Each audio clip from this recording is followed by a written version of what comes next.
Oh, maybe it's not. Let me know if it starts. Hello. It is a Monday. Mosh is Live. Season 5 returns. It's been a few weeks since we actually talked about Twitch. I've done a little bit of IRL streaming from the new vehicle, which is just all over my Twitter and Instagram. So if you're interested in watching someone not drive a car and instead chat about, wow, am I screaming? You turn that down a little bit. Sorry about that. Oof. I see it like jumping into the yellow there. So if you're interested in seeing someone talk at you while he lets his robot drive him to work, the Twitter and the Instagram are a good place to find that. This week will be all normal streams, finally, right? I apologize. For the last week, we had kind of a weird schedule.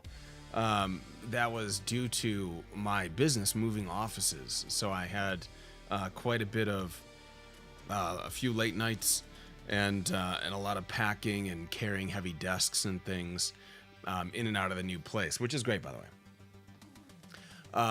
Very happy we're in it, but it took quite a bit of work, and some days I got home just like dead. Like I just couldn't get even the energy to stream. I had to move some days. I had to cancel a day. I had to go to the gym on different days. It was a weird week. We're back to normal now. Last Friday we did a Gloomhaven stream. I need to watch the VOD back. I think the quality looked okay. I really want to get like a consistent camera setup for that. My problem is that we do half of them away. So like we don't stream from my house for many of the nights because I live so far away from the other guys in the group. We usually do it at their place. But I might take the cameras on the road the next time we do it, which will be in about a month. But it's always a lot of fun getting together with those guys and playing some games. On Wednesday is a tech show. We may talk about other platforms that day. We may try a D-Live. Not that we're thinking about switching platforms, but just to try it, to answer questions if someone were to come and say, hey, thinking about switching platforms, what do you know about it? Currently, I would say absolutely nothing. I want to know something about it so I can answer those questions. That will be Wednesday. Friday will be a regular show, game show. Probably community type games. So some multiplayer stuff. I played Apex in quite a while. I kind of want to play it again. Although I do know that Division 2, I think, released something new, maybe a raid. I am so bad at video games right now. The only game I'm playing is Slay the Spire and that new The Last Hex. That's it. And Overwatch with my daughter. It's the only thing I really have time to play. Or feel like I have time to, I guess. I'm going to the gym on off nights, and it's, I guess Game of Thrones is done now, so I get back to Sundays. Man, Game of freaking Thrones. And if you want to talk about it, join the bar. Twitch affiliates and partners only. You can find the link below this screen. But Game of freaking Thrones, man. Kitty, what's up? It makes me sad. Yeah. So a friend of mine, Dr. Rob, he is a guy I work with, and we went out to lunch. Well, we went out after lunch, and before a meeting, and we're chatting in the car on the way there and talking about the episode, and no one can be pleased with that.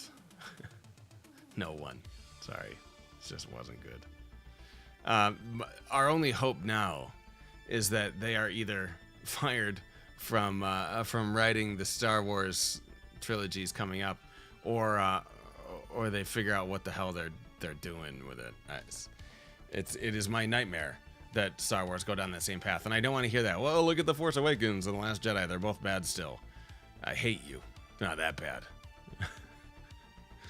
I guess there's an argument to be made that The Last Jedi is actually that bad. I don't know. The way Game of Thrones ended was equivalent to Leia flying back into a spaceship, I guess. So maybe it is actually that bad. I might turn down my voice a little bit. It looks like I'm getting close to peaking there. I'll turn it down. We'll play some games on Friday, basically. What else are we doing this week? There'll be more live streams in the car. Today I was just sort of out of it, and we got into some weird construction area. So tomorrow you can probably look forward to that on Instagram or Twitter. Haven't decided. I think I'd like Twitter better. Mosh, is the end of Game of Thrones better than the end of Dexter? That was a really good comparison that we talked about today. That's an excellent question. In my opinion, man, that's such a tough call. Dexter was so bad. I would say Dexter was worse. I'd say Dexter was worse still, even though Game of Thrones was bad. Dexter, the lumberjack, was unbearable. Unfucking bearable. Although, if you, like me, think about it as if John was a lumberjack at the end, would it be worse? I don't know. Maybe not. Like if he wandered north of the wall and was just chopping down trees in a flannel, I might have been more okay with that than Dexter.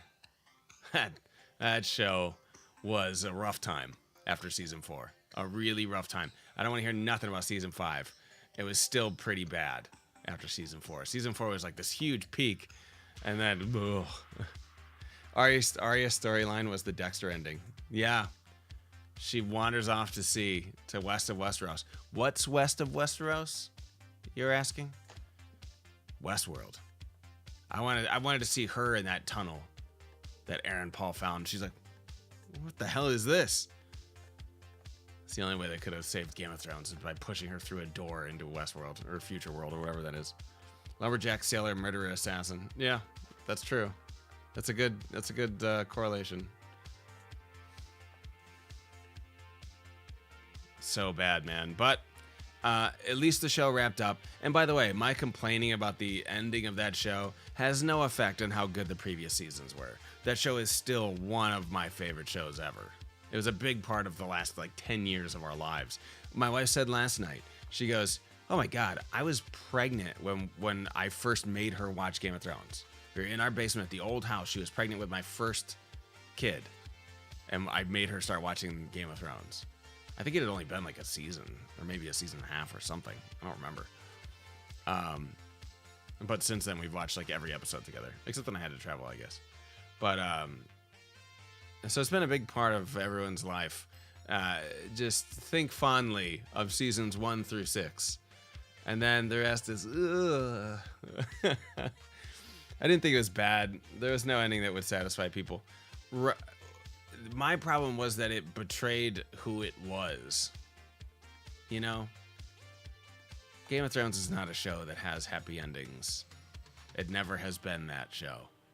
I mean, Jesus Christ, everyone has died every season. There's been some crazy, insane tragedy. There was like, oh my God, can you believe it? And then everyone walks off into the sunset. And that's not what I wanted. Last episode was fine. The final season as a whole was bad. Yeah. And some would say it's because they were rushing to get through it, maybe to get started on Star Wars or something. Just please, because I know that D&D watched this show because it's so in demand. I know they're watching right now. Let me talk to them specifically. If you fuck up Star Wars, I will pay Arya in bodies to murder you, to hunt you down and murder you. I know it. Don't make you regret this. Dany didn't walk off into the sunset. Kinda, right? She flew off into the sunset. What direction was Drogon flying? Did he go north? Is she gonna come back as the new Night King? I'm just so done. So done. Welcome to the FBI watch list. Yeah. We already got in trouble for that before. We had a website for StarCraft when I was in college. And we had I forget what the page is called, Wanted Dead or Alive or something like that. And it was people that we were clan warring with in BattleNet. This is during the time of StarCraft 1 and oh my God, what was the name of that? Brood War.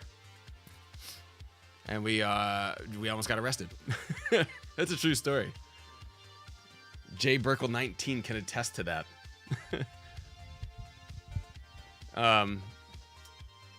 Mosh, Leia could fly through space in the last Star Wars. It's already ruined. Don't ruin it further. That was pretty bad. I could admit that. Pretty goddamn bad. Brood War. What a good freaking game with the Lurkers and Corsairs. That game was so freaking good.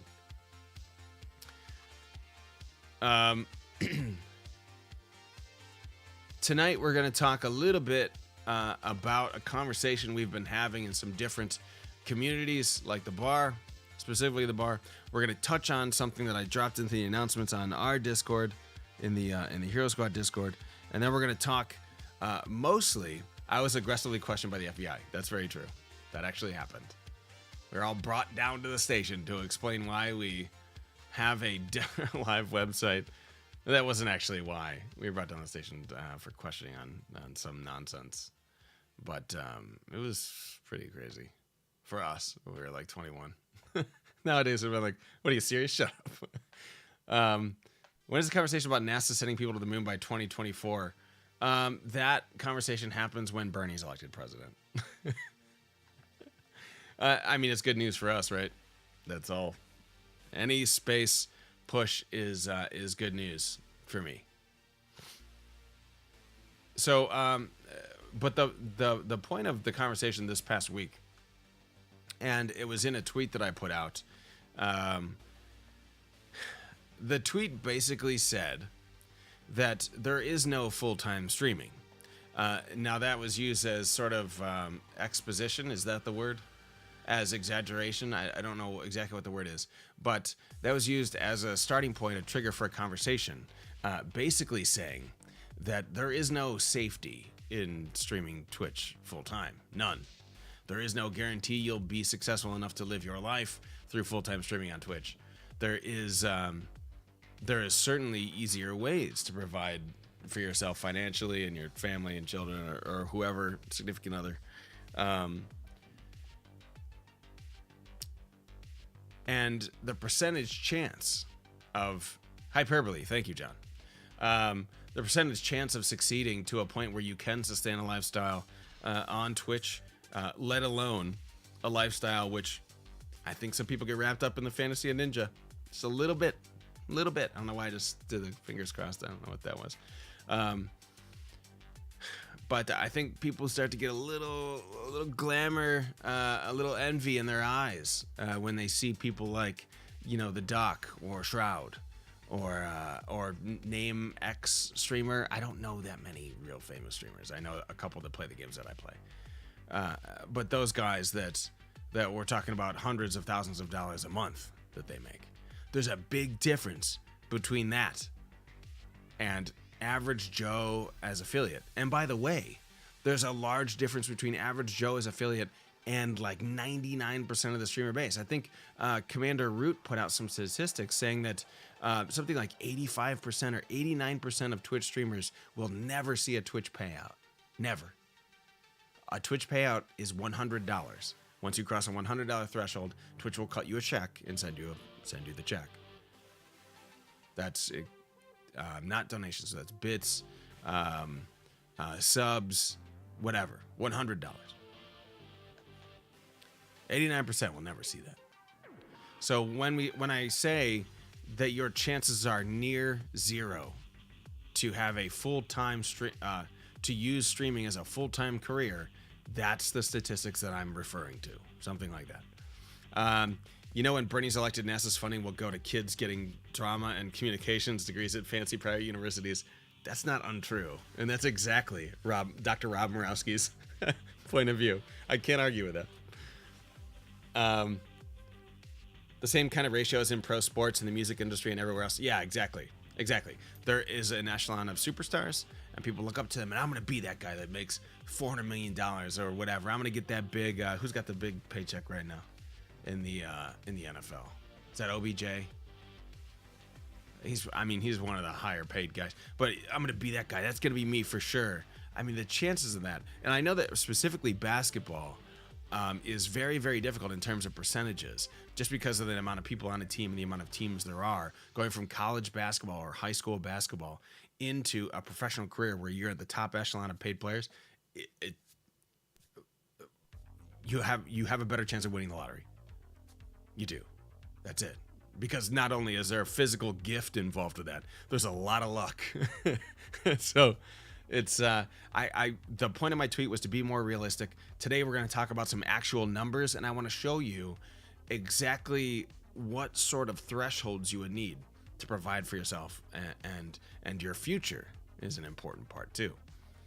There's a big difference between average Joe partner and average Joe affiliate. Yeah, exactly. Challenge accepted, baby. Zeb TTV, here he comes. Move over, Shroud. Zeb's in the house. Also, to get to the top of those, you have to have started young. You don't happen into that kind of position because someone has always been training longer and working harder. Exactly. That had to have been your, first of all, your gift. You have to be, okay, there is something to be said for physical, genetic, like superhumans that become these superstars. Look at someone like Usain Bolt or someone like LeBron James. There is a different genetic gift that those guys have that you can only train so much. If I were to train every hour of every day as hard as LeBron James, I would never be able to beat LeBron James in basketball. Never. It's just a physical gift that he has. That's what makes him the best of the best of the best. And that's what you're talking about in every sport. That's what you're talking about in musicians. However, caveat with musicians might be a bad example because there's a lot of musicians that are sort of made, you know? Like people, I think that Taylor Swift might be one of them. Unfortunately, my daughter is like in love with her. But she was someone that wasn't like, Taylor Swift didn't start in the gutter with a guitar singing to people walking by in the street, and then suddenly a Atlantic representative or whoever sees her like, oh, you're gonna be the next star. That's not how that happened. That's not how the world works. Musicians are made, but they have talent. True. So this is where you say, is there some element of luck involved and all this other stuff? But today we're going to look at some real numbers. And maybe it will give average Joe partner, average Joe affiliate, or people that aren't affiliates yet, like a more realistic grasp on what they would need to offset their current job. If you work an average job, make the average salary, we'll look at a couple different tiers, and I'll show you what you need to do on Twitch to get there. Not like, oh, here's the keys. You know, this is how you get to where you gotten, because I'm not that person. But to look at the amount of subs or donations or Patreon tiers, I guess, that you would need to make up for the amount of money that you need, first of all, to survive, and second of all, to offset leaving a career, it is a lot more than people think. It's a lot more. And we're not even talking about the volatility of Twitch. We're not even talking about that. I'm talking about straight up, if you can guarantee the same amount every month, we'll look at the offset of that. No streamer can guarantee the same amount every month. None. Every streamer will tell you it fluctuates like this. I mean, sometimes it can be going up pretty good, but how many times have you seen partners that will really hard partner push, right? They're going up and up and up. Here comes all the CCV, 60, 70, 80, 90, 100. They got subs, people throwing 50 subs at a time, 100 subs at a time. They're getting crazy. Here's $1,000 this month. What is going on? And then as soon as they hit partner, ghost town. Well, that person's partner. Why do they need money? They don't need subs. They're already a partner. They don't need more gift subs. That happens all the time. All the time. You see it everywhere. We're not all as pretty as Mosh. Well, I said there was some luck involved here. But the most talented musicians work in studios, and you'll never know their names because they aren't marketable. Yeah, that's a lot of the guys that do like studio recordings, right? They'll play. My brother actually played drums on a bunch of studio albums for bands, like hardcore and metal bands, because he's a really, really good musician. Wait, what does Mosh think is an average job? Is this like when Gwyneth Paltrow thought you could only buy limes for $30 a day? What is it? What could a banana cost? $10? That is an Arrested Development joke, sir. No, we'll look at different pay scales. So let me go to what should we? Okay, let's start here. In general. Well, I'm going to write down a couple of numbers here, and I'll switch to the screen so you can see the spreadsheet. And by the way, this spreadsheet will be open, not editable, but it'll be viewable, and I'll share it on the Discord and probably around a little bit if people are interested in taking a look afterwards. I want to make it so you can plug in your own numbers, too, and take a look. The Gwyneth Paltrow thing is a true story. She named her kid Apple, dude. That woman is out of touch with reality, which, I mean, technically, you could, I guess you kind of get there. No one can say, oh, I wouldn't be that person that, only bought the finest of caviar, instead of cheap grocery store caviar or whatever, or saved money by going to Target, until you get there, I guess. Do you think she uses coupons? You think Gwyneth Paltrow uses a coupon for limes? Do you think she knows what a coupon is? Yeah, like a coupon for another Bentley. Anyways, so Twitch payouts. Let's chat about that to start. When you get Twitch affiliate, you get access to a sub button that gives you the ability to collect subscribers, collecting like your baseball cards or something. But to gain subscribers, and that means basically people support you by subscribing to your channel, and that gives you some kind of amount of payback from Twitch. Again, at the threshold of $100, you have to earn $100 in 30 days, I think it is, to get a payout. There's a bunch of different ways to sub. That is irrelevant. The thing we're looking at is this. It costs like $4.99 to sub. If you use your mobile phone, by the way, it costs $5.99. Don't ever do that. Go to the desktop mode, then go sub to whoever you want to sub to. Is Apple a worse name than Olive? Damn. That's some deep shit right there. Personally, yes, I think so. But I see what you're getting at. Damn. Shut up, Garrett. Make me think. Make me feel bad for calling a little kid bad because their name is Apple. So, to sub to someone's channel, it's $4.99. Affiliates do not make $4.99 on that. We get 50-50 split, right? You get $2.50, but it's before taxes. So you're actually getting, and I think it varies depending on your tax situation, but I've seen a lot of reports of $1.55, $1.53, $1.75. It depends on withholdings and things like that. I say that we take a look here and say $2. Okay, that's generous. So out of any sub, it's a 50-50 split, which means you would get $2.50, but you don't because of taxes, so you get $2. Let's say $2. I'm just going to put that down on the sheet here. So for every sub that you have, you will get $2 in return. So think about that. How many subs do you need to break the $100? 50, right? 50 subs at $2 per sub returned to you will give you a Twitch payout of $100. Now think about that thing we just said about how it's like 89 or 90%, or maybe it's 92% of people that stream on Twitch will never see a payout. That's why 50 subs is actually the tier emote, the emote tier that was just unlocked. Twitch just announced that affiliates can get another emote slot if they have 50 subscriptions. So, and I think that's the final tier. I don't think they're going to 60 or anything like that. 50 is an achievement. If you are streaming on Twitch and you get 50 subs, that is very meaningful, especially non-gifted subs. That could mean some momentum is building. 50 subs gives you $100. Okay? That's to get a payout every month.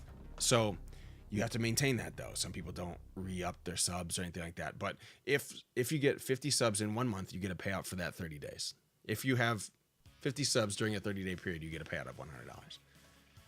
Roughly. I think the actual number is more like 153, 175. I bet you it's a little more like that than $2. I'm betting.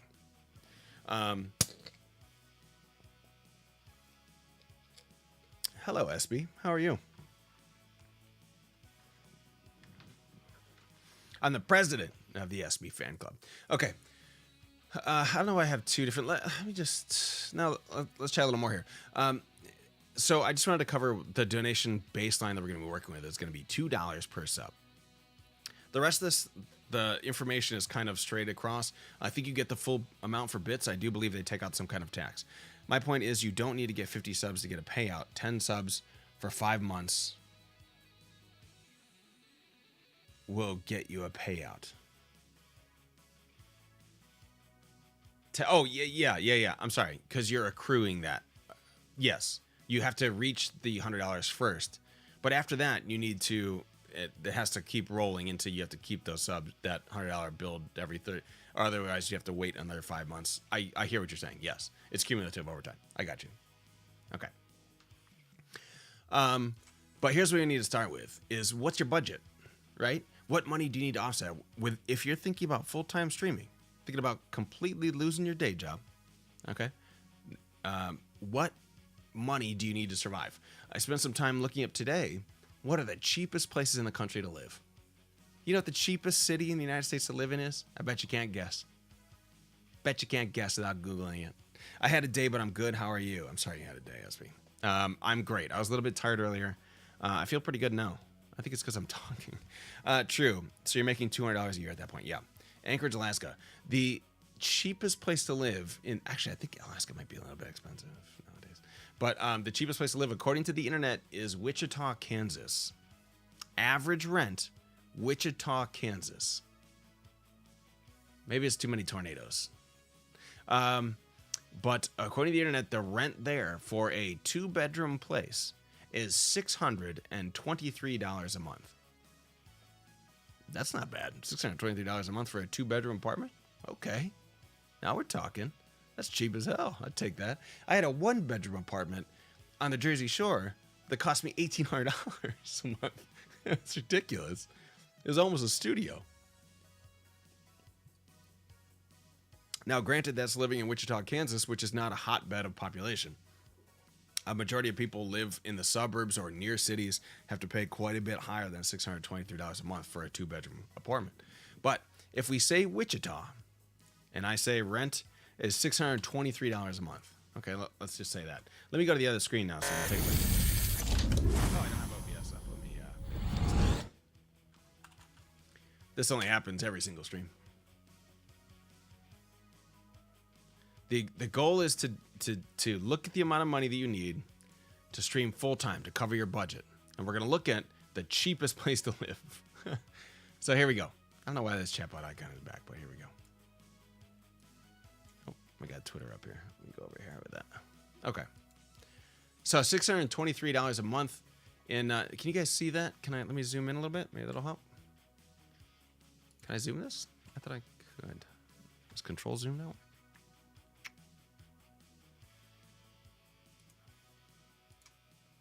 Oh, okay, that's a little bit better. Control plus, really? Oh, Garrett, the man. Thank you. This is a spreadsheet again that will be available to anyone. Excel should just got real. This is actually Google Docs, so I'm wrong. This is Google Sheets, so. Okay, so let's say rent mortgage $623 a month. This is again Wichita, Kansas. This music better play again. I'm not dealing with this music shutting off all night. Is something going here? Okay, thank God. $623 a month to live in Wichita, Kansas, 2-bedroom apartment. It's reasonable. That's reasonable. That's a really, really good price. Utilities now. In order to live in some apartment, you need utilities, obviously. I don't know what everyone's average is around the country. I'm sure we could find out what the average is for Wichita, Kansas. But let's say that internet is never cheap anywhere. Let's say you have the base package, $100. More than likely, your internet, I think you can get internet for $65 a month. But in order to stream, you probably need somewhere around 8 meg up or 10 meg up. Those packages are usually coupled with the 100 meg down packages, which are usually $85 or something like that. Then they throw in the bundles and shit, start to move up to 100, etc. Let's just say 100. Oh, I forgot phone here.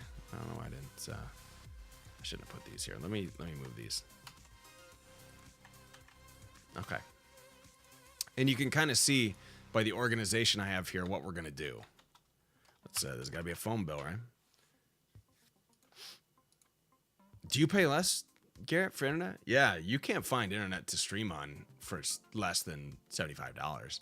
I've never seen that anywhere. Spectrum here for me to stream is at least $100. Just internet. And they throw in a phone. And then you could obviously buy your own modem instead of leasing theirs, but there's still all kinds of fees and stuff. $100 is pretty average. You can go way above $100.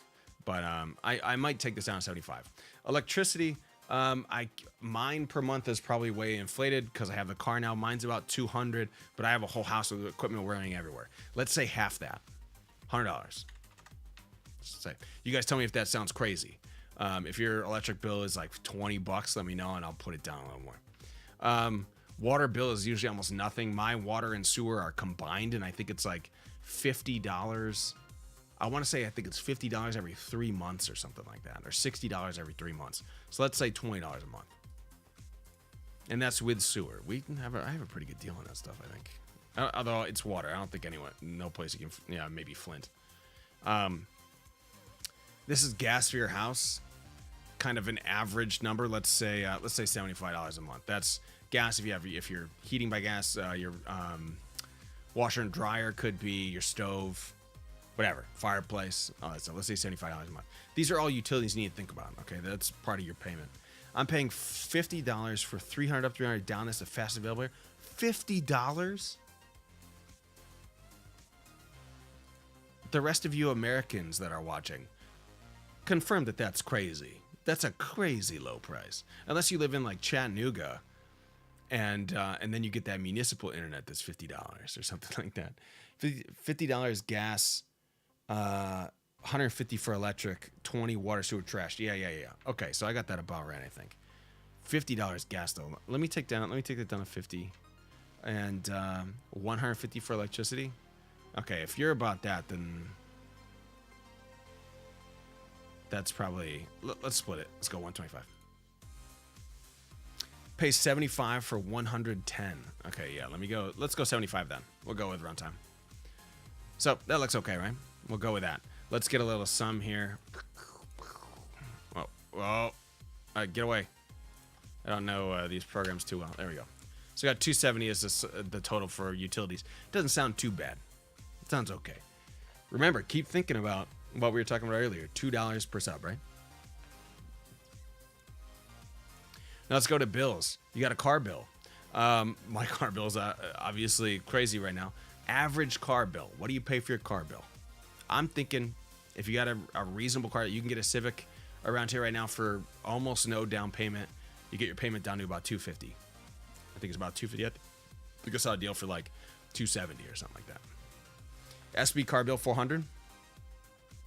Yeah, it depends on the car, but you can get a 2018 Honda Civic $400. Okay, let's we can split the difference there. I've never had a car payment cash only.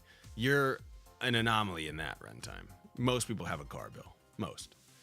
$250 for John, and I think Katie has a Civic if I'm not mistaken.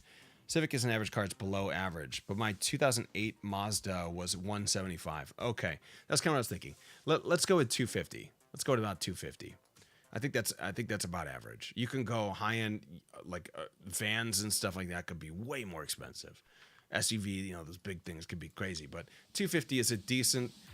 Civic is an average car. It's below average, so $250 is probably for below, like right around the mid car, the average car. I would say the Civic, considering the amount that are sold, is probably the average car on the road. It's probably the same as like the Camry. It's probably like $250, $300. School bills. We're talking about school loans now. Some people are very, very lucky, and their parents are smart and save money, and they don't have school bills, which is awesome. I have an astronomical school bill from all my school loans, which I'm dying to pay off. Oh my God. But I'm an anomaly as well. Let's say that once you finish new Civic $250, but why have this in the math? You don't need a car to stream. No, we're talking about the average. Oh, that's right, because you could sell a car if you only worked from home. Okay, we'll have this in here for the career one, but I see what you're saying. We could take the car bill out at that point. That's a good one. Let me put that in here. Thank you, sir. Although you need somewhere to get around, but you could cut costs with that. I see. So let's say, what's the average school loan bill? I think my brother, who went to an in-state school, told me at one point that he was paying $250 a month for his school, for his college loans. I'm going to go with that. That's in-state, state-sponsored university that he went to in New York. It's called the SUNY system. He went there. My other brother went to a SUNY school in Buffalo, and I think his school bill was about $200 a month or $250 a month or something like that. Mine is not that. That'd be fantastic. If we look at credit cards, If we say an average credit card payment, now many people try to avoid using credit cards. Some have a mountain of credit card debt. This might be an optional one. If you are living in Wichita, Kansas, would you ever leave the house? You never know, man. Wichita might be off the hook. Might be a crazy party central or something.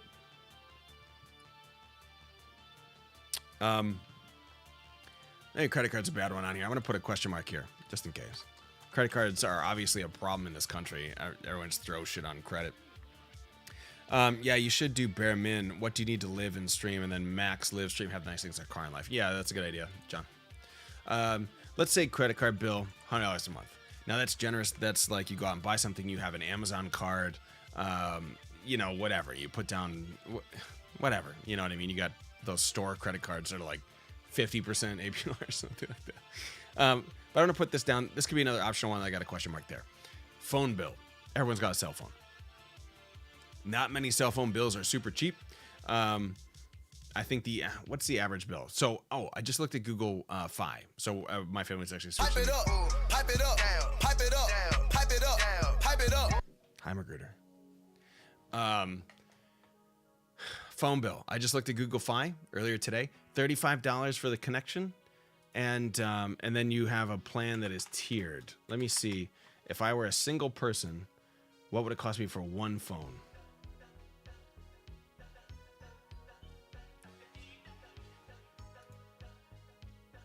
I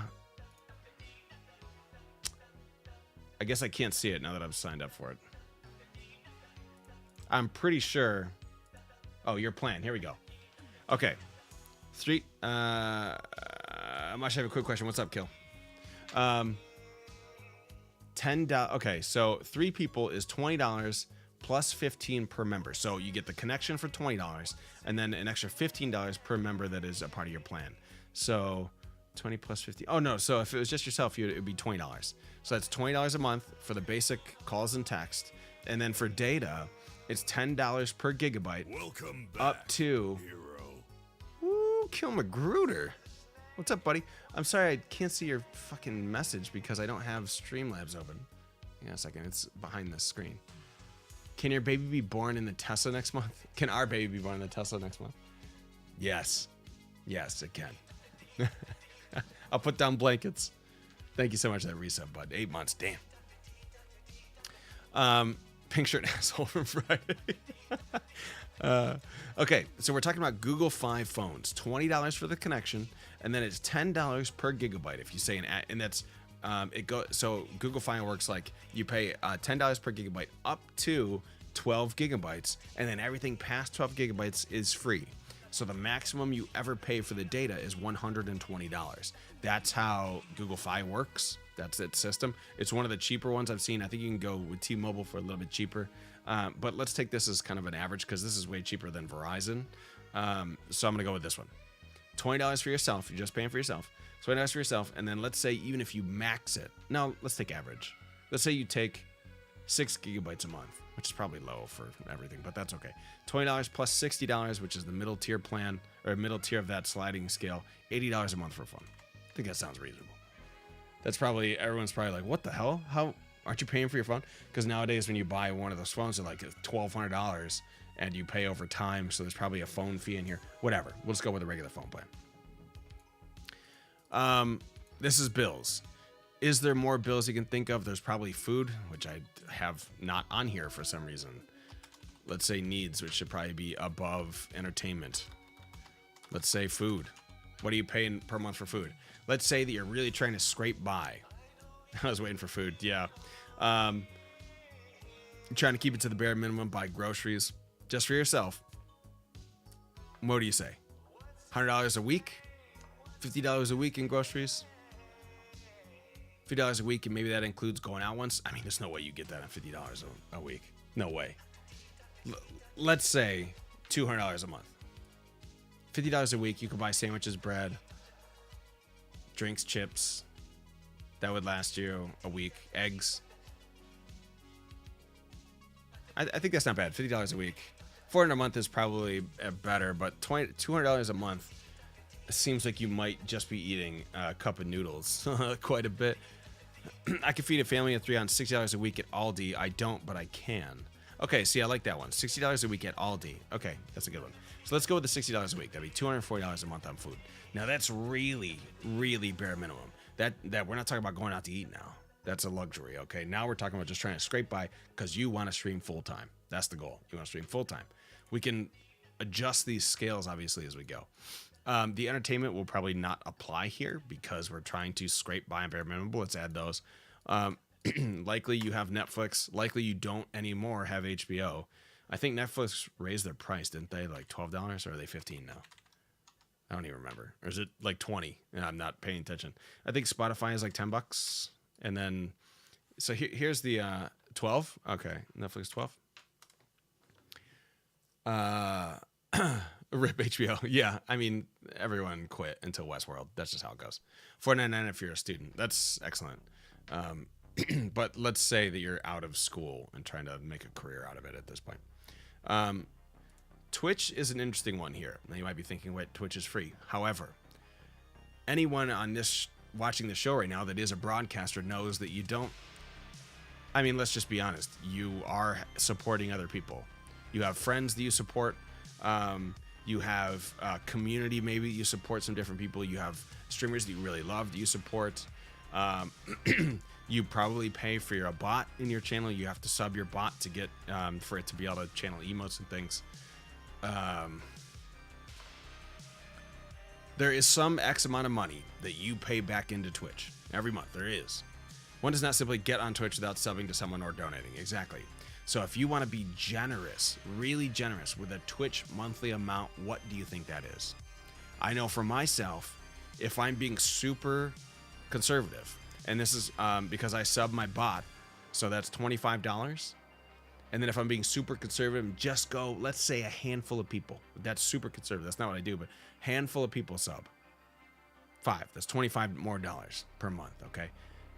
$50 a month on Twitch is reasonably low if you are a Twitch streamer, especially if you're involved in the communities and things, because you meet so many great people. You meet a lot of great art broadcasters and content creators. $50 is super duper low per month to be paying into Twitch if you're kind of involved in it. And plus, we're not talking about support for support here. We're talking about networking in general, right? So if you want to, I hate this term, grow on Twitch, you support other people and then you sort of like build a community and they support you, and that's kind of thing goes. We're not talking about sub for sub, but that's sort of the general thing is like everyone sort of, you support people you like, but there's also people in your community you support from time to time. Maybe someone has a birthday stream, you go in and throw a couple of bits there, maybe a donation, maybe you buy a stream gift. There's all kinds of different payments. Let's say $50 low to average payment into Twitch each month.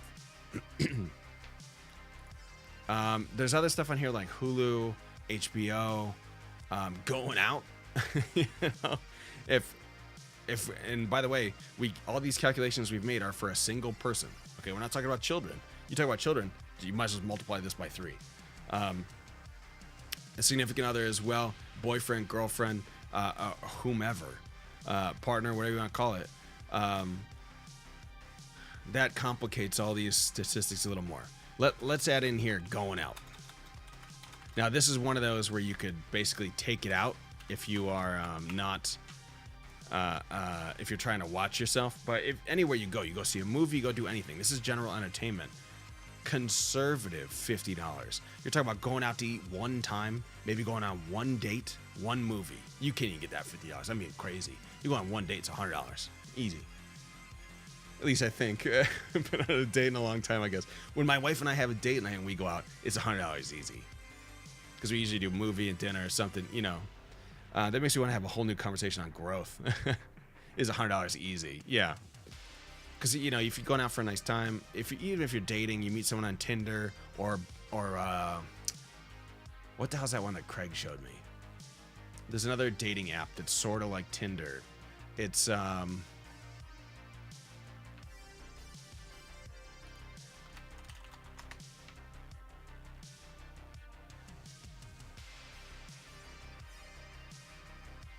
I can't. Oh, Bumble. Bumble is what it is. It's. Oh, you guys just all. Okay, got it. Yeah. Okay. Yeah, Bumble. Thank you. But I think Bumble's like a big one. OKC, POF, y'all are crazy. Oh, Plenty of Fish. I know that one. That one's been around for a long time. OKC is...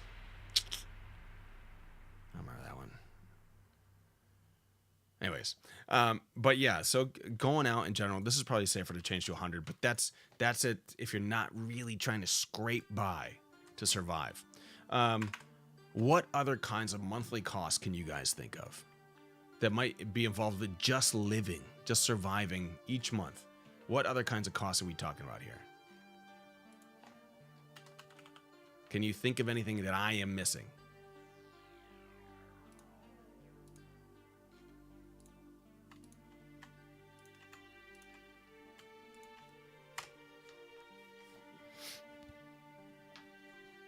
What's the Twitch startup cost? I'm the wrong person to ask for that. No, I could tell you that. I mean, you need a computer and, oh, gasoline, I think is what Runtime's getting at. That also goes with car stuff. So if a car is a payment, then gasoline is a payment. Insurance, strip clubs. The Twitch startup cost is actually not much. You need a computer, a webcam, and a microphone. That's it. Sometimes not even a webcam, but you're a significant disadvantage if you're not on a webcam. To put toiletries on there, toothbrush, deodorant, I mean, I guess they're not essential, but yeah, car means you need to add $100 for insurance. You guys are right. Let's make an adjustment. Let's say car insurance. We'll probably talk about renter's insurance here at some point too, right?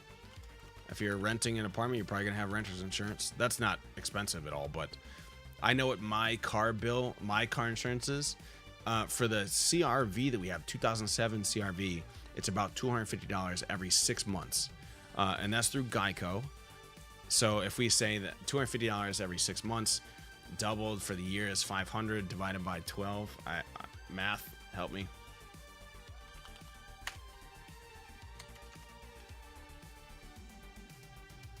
Don't worry, I'm a scientist. $41 a month, $42 a month-ish. $42 a month car insurance. Let's say that. And that'll add up into our total here. Hey, Anna. If you're living on the cheap, you don't own anything worth insuring. That's true. So we'll keep it to car insurance. And again, that's only if we're including the car. We could take that out of the total sort of get together at the bottom here. I like that thing that SB mentioned, the toiletries on there. There is a bit of general sort of, let's call it miscellaneous. Or we'll call it potpourri. No, general stuff you need. Toilet paper, paper towels, just other shit that isn't food, right? Toothpaste, toothbrush, deodorant, hair product, you know, whatever. So no video games tonight? No, we'll get to games. We'll play games. Yeah, shampoo and conditioner. That's a good one. What would you guys say per month? Random. Clothes are a good one. Yeah, we'll include that here. Let's say clothes. I mean, I buy clothes probably the least of anyone in the world. And there's still some kind of monthly cost. Probably $20 a month for me to live. What do you pay your makeup and light crew? I pay them in hugs and kisses. So what would you think toiletry wise? Is that another $50 a month? Is that too low? $175 a month?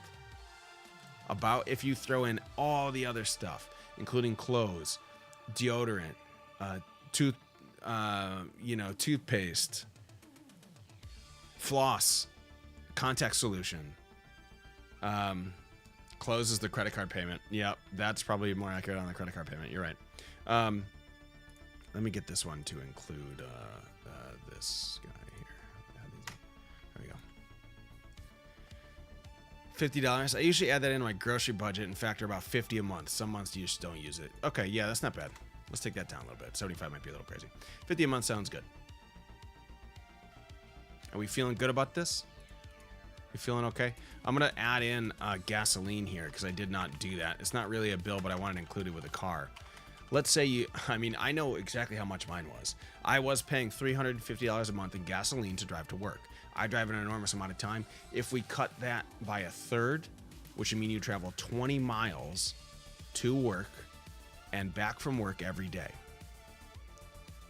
$40 a week in gasoline? SB? Because that might be about right. 350 cut into a third is what, 115 ish? 115, which would be right about 40 a week. But if you work at home, yeah. So this, yes, yeah. I'm sorry, we talked about this a little bit ago. The car insurance and gasoline will be taken out of the Twitch full-time stuff to save. That's the bare minimum. But I want to just have it in here for a gauge. I understand I'm working well. I understand that. But I want to have a little something here. I'm going to put 115 for gas. 20 miles to work if you are going to work. Okay. This will be taken out of the calculation at the end here. Let's look at this. Let's say that we take these numbers. I'm going to set them aside. Okay. And we'll zero these out. Okay. There we go.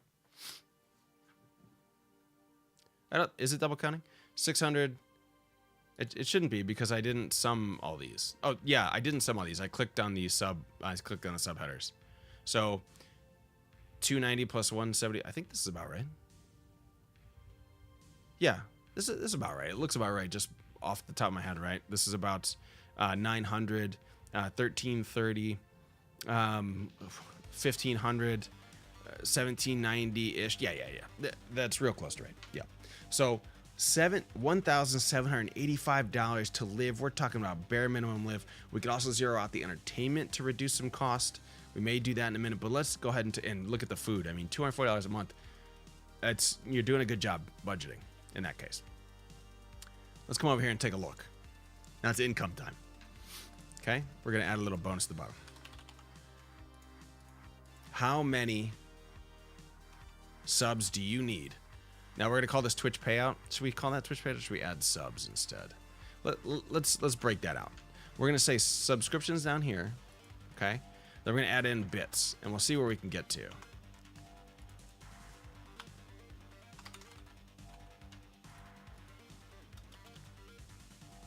Gotta sneeze.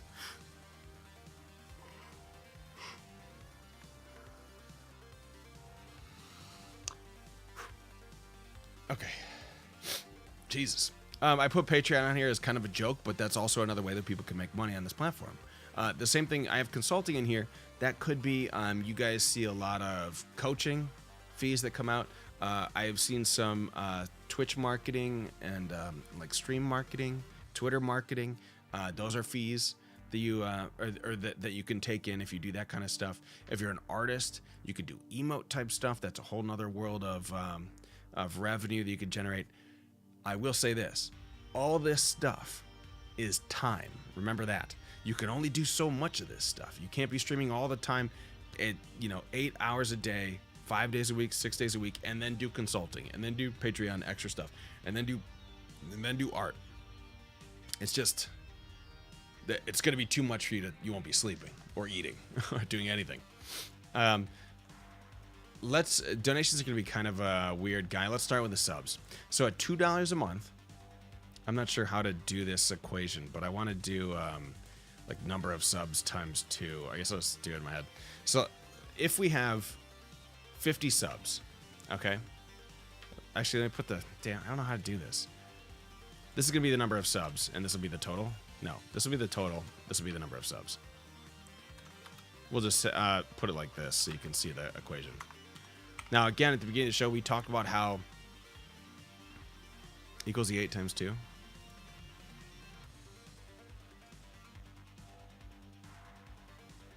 I just saw a Twitter post promoting his Fiverr. Actually saw a Twitter post promoting his Fiverr gig to shout out and promote your channel on my stream. Really? So you would go pay him the Fiverr job and then he would say your name on the stream? That's pretty crazy. Is that Shroud doing that? That's so nuts, man. Like what kind of eyes does that guy have on a thing? And then you got to think about the return on interaction that they would have from saying a name on the stream. What's the statistics look like on that? How many clicks do you get? It's so weird. No, some random streamer. Oh, wow. That's crazy. It's entrepreneurial, I guess. Yeah. Okay. So thank you. I can put in the 2 times whatever. I want to have it here so you can see as well. So if I do equals, what is this? E8 times times 2. I'm doing something wrong. I'll put the subs over here. Yeah, let me do equals this times. Okay. Got it. Okay, here we go. This is the number of subs you have. And so now, let me show you what's going to happen here. So these are all going to get rolled up. This sum will be all these added together. And then this total will be, well, it'll just be equal to this, I guess. There you go. So now we're at $100, okay? What's your bit income look like? Now, how many bits does it take to, what's $10 worth of bits? Can anyone tell me? Or what's 1,000 bits? Is that $10? I guess it doesn't matter. We're just talking about dollars here. Let's say you get 1,000 is $10. Okay. I guess I won't have to count up the number of bits though, so no problem. But 1,000 bits is not cheap, right? If you're an average size streamer, we're not talking about a streamer that's a partner yet. It's someone, the person we're talking about is trying to go full time, but they're right on the cusp of partner. Maybe they just became partner. So what can you expect bits per month? Bits per month, could we say $100? Can we say $200? $200 would be what? 20,000 bits a month for $200. That, I mean, for someone that is considering making a streaming career their full-time gig, I mean, that seems like you'd have to have that, maybe more. But 20,000 bits seems like a lot, I guess, to me. Maybe it seems like nothing to somebody else. But let's say $200 a month. In donations, let's say that each month you run a campaign for different things. We're trying to upgrade stream gear, trying to do all that stuff, which, by the way, you can't even do that. You can't really have a donation for, I mean, I guess you could, but it'd be scumbaggy. But let's say in this hypothetical person, you're being honest. You can't have a sub goal, or I'm sorry, a donation goal to buy a camera, because a camera's not in our budget. You're not buying anything extra. You're trying to survive. You're literally trying to live your life. So if you got $500 in donations, it would have to be through doing what? Soliciting for rent money, which everyone knows. We've seen that on different people's, on different streamers. It happens once in a while. It's really odd. It's very strange to look at. Someone basically soliciting for other people to pay their rent. 100 subs. I'm sorry, 50 subs does this. Let's say that now we're up to 200 subs. Can I see where we're going to? Think about your situation. Think about your streaming situation. Do you have 200 subs? That's a nice number. 200 subs. 200 subs gets you a net $400 per month. In my heart, I'll sub you 200 times, Espy. 200 subs, $400. Now, 200 subs, now we're definitely thinking about partnership, not even net, gross. Yeah, exactly. So it's 250 per sub. Yeah. I'm sorry. So we talked about this right at the beginning. So I'm sorry. It's confusing. You actually don't make 250 because of taxes. That's different per country. It's different per tax situation depending on your withholdings. But the average that I was seeing through some research I did today during lunchtime was that people see about $1.50, $1.75 back is what they actually see per sub, is about $1.50, $1.75 after taxes. Now, so by having the $2 here, I think we're finding a good ground, because if we say like, oh, that's internet crap and that's way too low, so $2, that's probably close. It's probably a little bit generous, but I think $2 per sub is decent after tax. We could put 250 here, and yeah, you're right. It would give us another what, $100 or $150 or whatever it is. But you start to look at the quantity of subs you need to really start. $2 per sub also makes the math easier. Yeah, exactly. But I guess calculators are doing it, so I don't really care. The point is, professional streamer is not a job. Self-employed entertainer is a job. As such, you need to have multiple sources of revenue, and you have to develop residual income sources. Right. But in yes, I totally agree with that statement, by the way, Runtime. That's very good. The other thing to think about here, as a streamer, you're looking at this going, okay, I could do that. $1,100 in a month, no problem. 200 subs, I can get there. How many of those are gifted subs? is at 200 individual subs. Can you count on 200 subs each month? Now, that might be someone that has like 500 subs, and they can say that 200 is a good ground where I can kind of, those are the core community members, something like that. That's a lot. Now, we need to be careful when we start to think, well, you know, Ninja does it. Ninja has, I mean, what was, Summit just broke the record, right? He had 40,000 subs. 40,000. You want to see what that number looks like? $80,000 a month. Okay. 40,000 subs is insanity. Do not ever think like that. That's a nice, if you get struck by lightning, win the lottery, you know, craziest thing about a meteorite falls in your front yard and it's full of uranium or something, you know, it's like the chances of that are so low that we should put that out of our minds. That's like saying, look, I can be a lottery winner too. It's just, let's get back to reality. 200 is a lot of subs that you think you can count on each month. $500 in donations per month that you can count on. Can you count on that money? You cannot. The whole point of this entire box is that you can count on none of this. There's only one number you can ever count on, and it's this number. What would I call it? Contract payments is the only number you can ever count on. And that's just getting you a little closer to secure, because contracts can be canceled, they can be voided, they can go somewhere else. This is if you're a streamer that now has sponsorships which pay per month.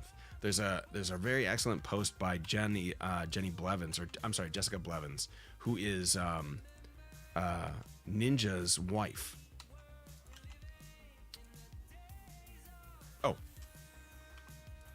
Ninja's wife.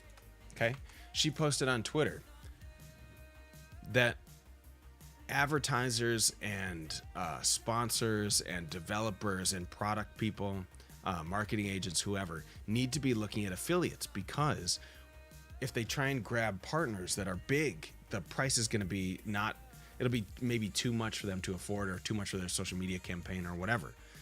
She tells a story about how before Ninja was big, when he was just playing, like before Fortnite came, he was a smaller streamer, smaller-ish. I think he was still pretty popular, but smaller. And a company which she didn't name sent her a contract, because she's his manager, sent her a contract for Ninja to say, like, hey, we'd love you to promote the product. She didn't even mention the product. We'll promote this product on the show, and we'll give you some X amount of money. Well, she countered and said, tell you what, he would love to do it. He loves the product. We have a whole plan. She listed out this plan of ways to promote the product. Ninja promoting the product live on his stream, which, I mean, if you think about it now, if you could get your product in Ninja's show, that's like, you know, 40,000 eyes every time he's live, and he's live like 6 days a week. That's a crazy bang for your buck. She said that they sent back a counter offer saying, sure, we'll do that for $500 a month, and we'll lock in for 2 years. She sent that back. The company said, no, sorry, we can't do that. That's way too expensive. $500 a month for 2 years now. Think about that now. How much do you think that company wants to hurt themselves? $500 a month for 2 years to grab Ninja promoting your product. That's before Fortnite. So I understand there was a little bit of a lightning in a bottle situation there, and they couldn't have predicted that. I get that. But the point is that they're saying no to $500 a month because that's too rich. And this is a big company, she says, a big company.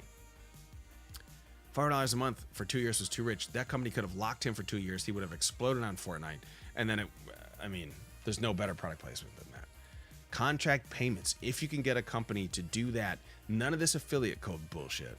None of that, hey, go to G Fuel and use Mosh and you get 10% off. You don't see a payment back on that.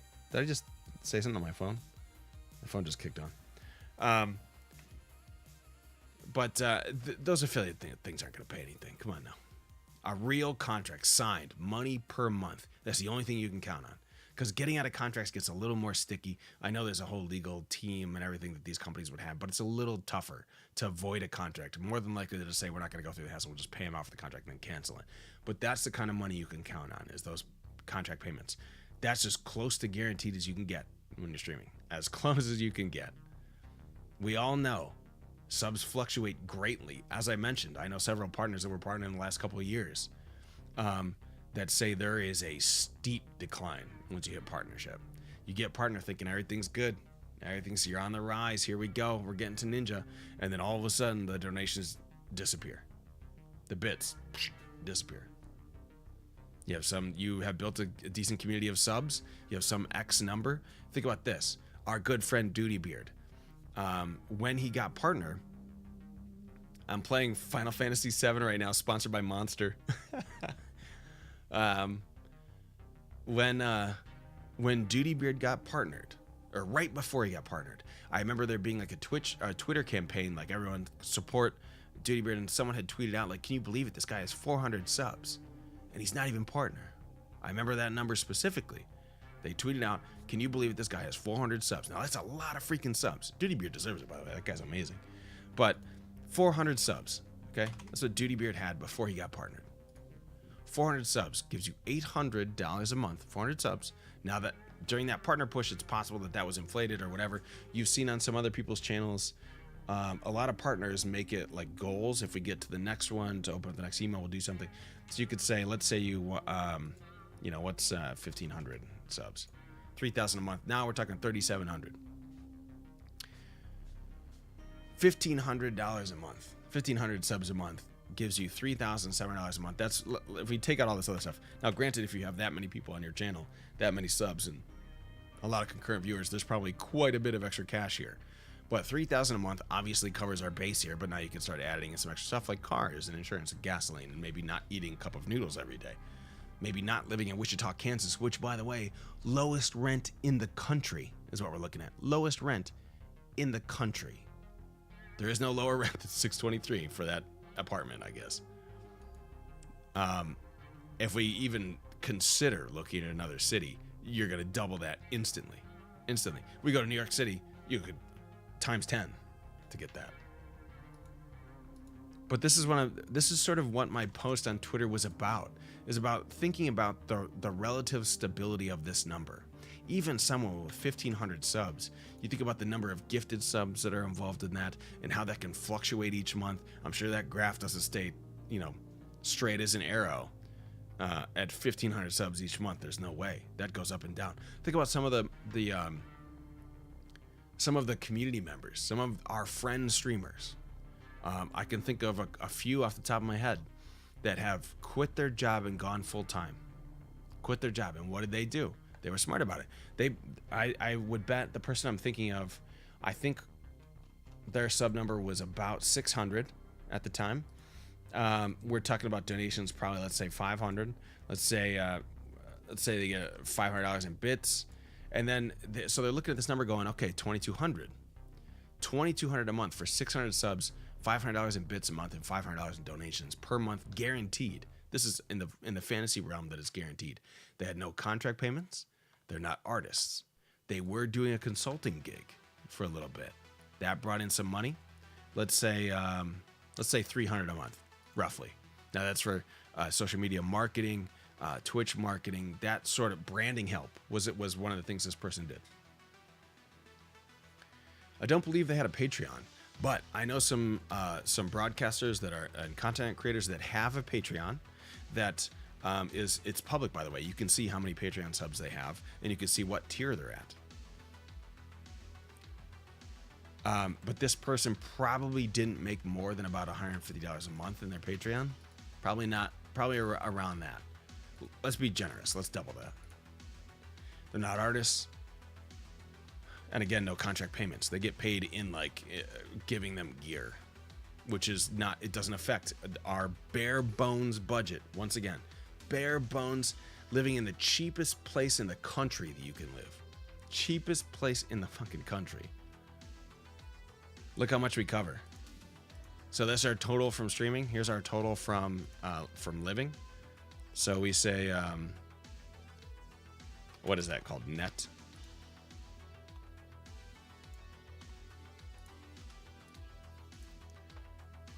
That's what you have left over. $1,000. If you can guarantee these numbers every single month. 600 subs, 300 from consulting, 300 Patreon, $500 in bits, $500 in donations per month, 2,800. That is your net. In Wichita, Kansas, having no car, no insurance, no gasoline, eating cup of noodles every single day, and a very bare bones minimum toiletries. That's it. The point of my tweet the other day was to think rationally about the amount of money that needs to be coming in to stream full time, and not to just jump into it because you're super excited, you're gaining some momentum. It's terrifying when I see people do that. I'm scared for them because at some point you can't go back. We all know gaps in employment are very bad. Unfortunately, not a lot of people recognize Twitch streaming as how many times we've seen the meme, what do you do for a job? I play video games. That's not a real job. How many times have you heard that? Everyone here has heard that. Probably a better way to word your resume would be a personal run business or something like that. Sole proprietor business. If we were to move anywhere else in the country, easily. For a 2-bedroom apartment, easily $1,200 near any major city. All of a sudden, our net $400 a month. Social media marketing expert, that could be. Oh yeah, because you're doing the consulting. Yep, absolutely. $1,200 a month. If we move up that rent scale, add in the car and put the car back in, we're over. We're blown. At 600 subs and all this extra money. I'm just saying, we're taking the lowest spot in the country that you can possibly live, and we have no car insurance or gasoline. We could take out the entertainment too and take it a little bit. You have an extra $200 a month at these numbers. There is a severe gap in this. Now, let's go over here and look at the career side of things. Now, this is the net. This is Twitch net. Let me change this. Twitch net for Twitch, maybe.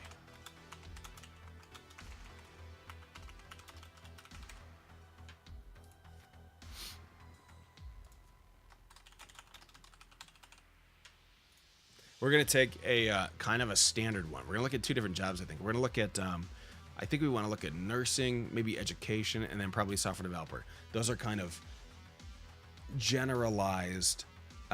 It covers many sort of entry-level people that are coming out into the work life. You can take average salaries for this thing if you want.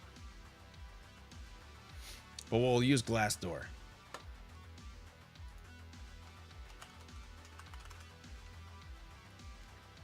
Glassdoor is a website. You can see some, what's wrong with having a real job and streaming as a hobby? Nothing. That was my point. Absolutely nothing. That's what I advocate for, is having a normal job and then streaming as a side thing, not as the full-time thing, because it's way safer. It's way, way safer. Obviously, your numbers from this will considerably drop in that case because you have commitments. You have work all day. You can't stream all day. You'll still have some income from streaming, though. We need to keep that in mind. This is full-time streaming income. Let's move over here, and let me move these down a little bit. Let's go, let's just say industry.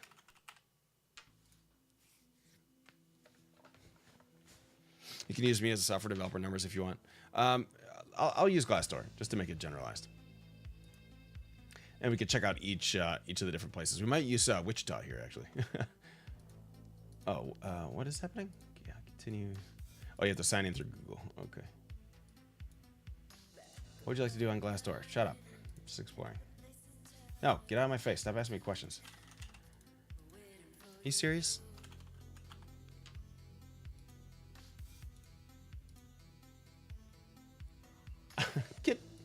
Skip this. I don't want to do this.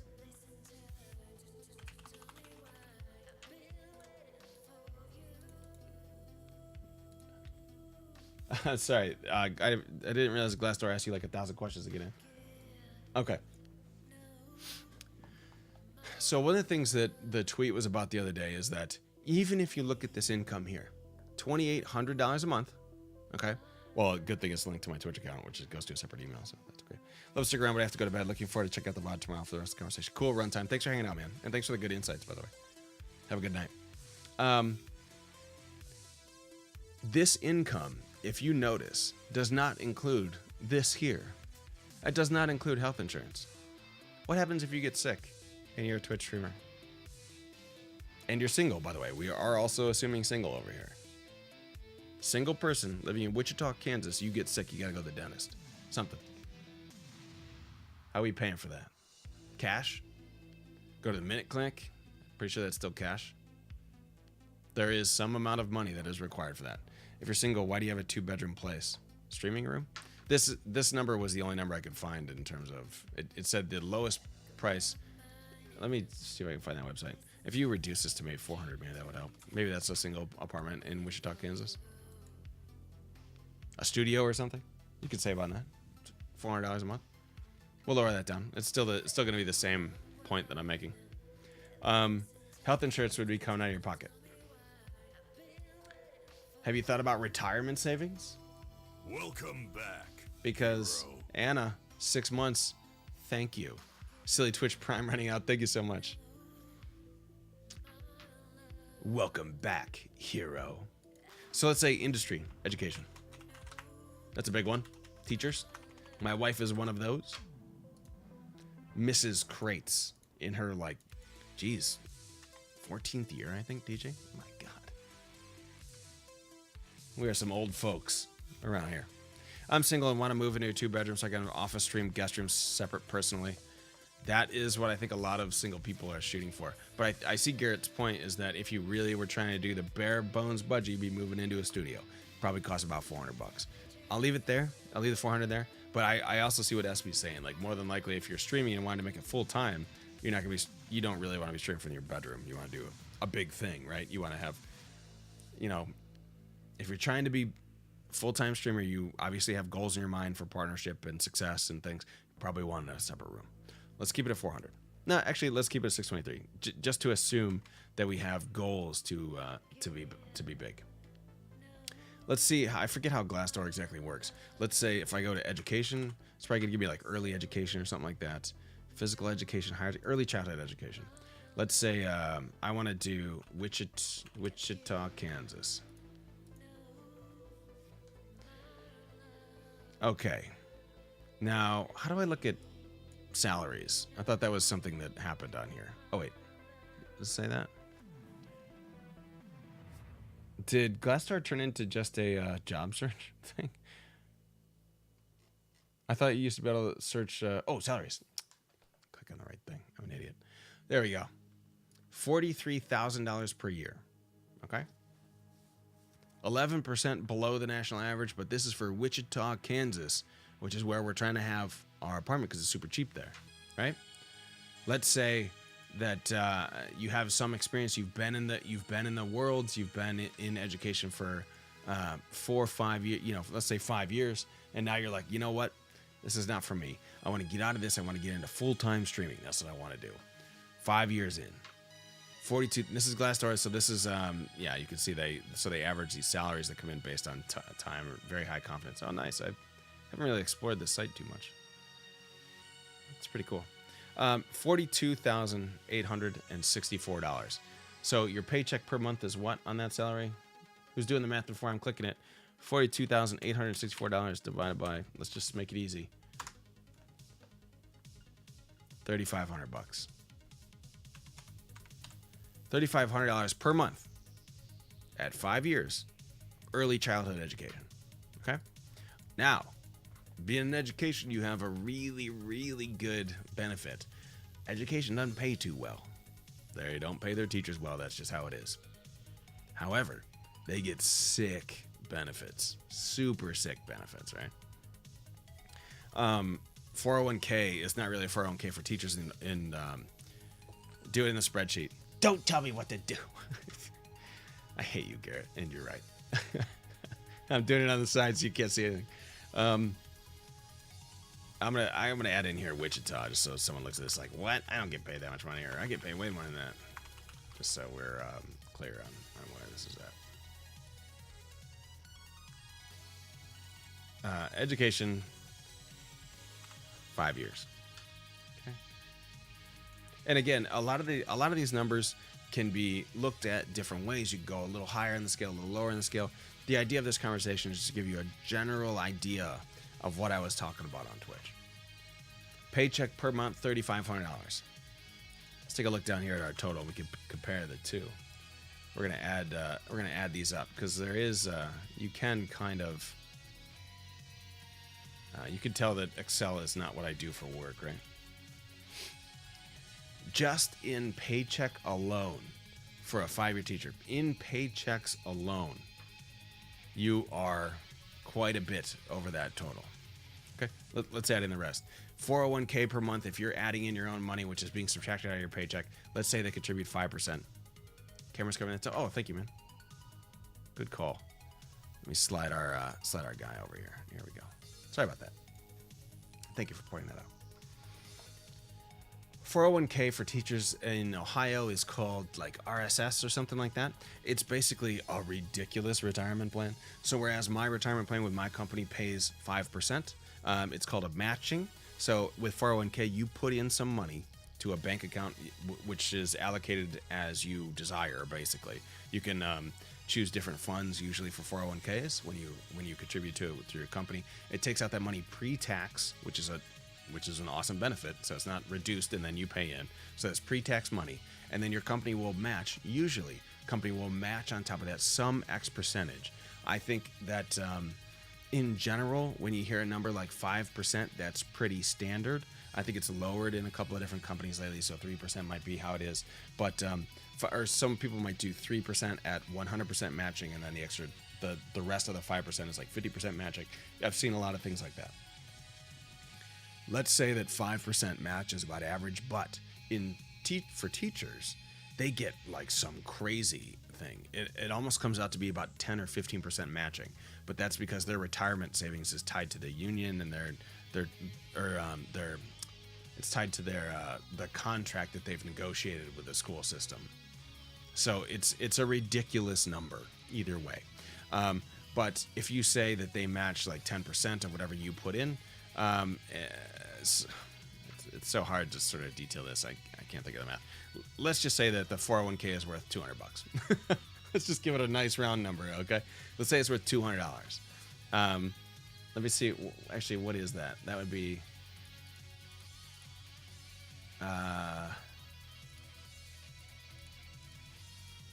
yeah, that comes out to be almost 5%, right about 5%. I guess I could have done it in the freaking thing, but let's say it comes out to be that. So $200 is 5%. If we double that to 10% with some of the teachers' salary and benefits stuff, that could be 10%. We could be talking about almost $400 a month you're getting back from your 401k. Now, obviously, that's not money in your pocket each month. That's money that's stored for retirement, but that is fucking important. I can't stress this enough. I've talked about this pretty openly, but my last job that I had before I started working with Google and some of these other commercial agencies with this new company, my last company paid no retirement, no 401k matching. You do it yourself. That was part of the deal. They put all that money into your paycheck. They paid you a little more, basically. But so I did my own IRA, which it's a little bit like 401k, but there's no matching. You're just investing in different plans. It's up to you. It doesn't matter. But I put in some X amount of dollars per month that I have a long-term strategy to be comfortable in retirement. Once you get older, you can't work anymore. Are you just planning on dying? Do you need no money to live? If you're streaming on Twitch, unfortunately, Twitch doesn't offer retirement plans at this time. You would have to do that, invest that outside of your money. That might mean coming over here to your total per month and taking out $200 and putting it into an IRA so that it accrues over time. You start building up interest and dividends and things, and you earn more and more. The idea is to contribute more when you're younger so that it compounds faster, and then when you get older, you can take out. It's a whole thing. Health insurance. I guess having this on here would be like a budget item and not necessarily a benefit, but there is obviously a benefit to having your health insurance paid for. If I were to say, can I do like negative money? Yeah, I guess I can. So your health insurance cost here. What does my wife pay? Now there's a penalty when I was on her plan, but if we say, but this is with children, was it 200? Was it 150? I don't really know. Let's say it's like $150 each month out of her paycheck. Now, teachers health insurances, there's no way to quantify it, but they're absurd, and they cover everything. It's crazy. It's the best health insurance that I've seen. I will change that. If you are a civil servant with the government, you get quite a good health insurance plan as well. Paid time off. Paid time off is a big concern for Twitch streamers. We talked about this a little bit with a conversation I was having with someone new that I met on Twitter about how when you are streaming full time, and by the way, this applied to my previous job. I worked from home. I worked remote. Anytime I was working, I could bill. Anytime I was not working, I could not bill. Guess what that leads to? Guess. It leads to you sitting around going, man, why aren't I working right now? I could be making money, right? That's what. How many times have you seen a Twitch partner or someone that's full time say the same thing? Go, man, I feel like I can't take a day off. Like, I need to be creating. I need to be coming up with new ideas. I need to be innovating on my stream. Look over here at our income. Look over here, Patreon, consulting. Need to be working to earn this money all the time because there's no set paycheck coming in. You need to keep pushing yourself. And by the way, some of those people I mentioned earlier that I was sort of basing some of these numbers on, they are people that came out and said, like, I burnt myself out. And this is like a month after getting partner because they found themselves just running so fast, trying to create content and to make it a viable streaming career. This is something you need to think about. Paid time off with a company is literally exactly that. You take time off, they pay you to take time off.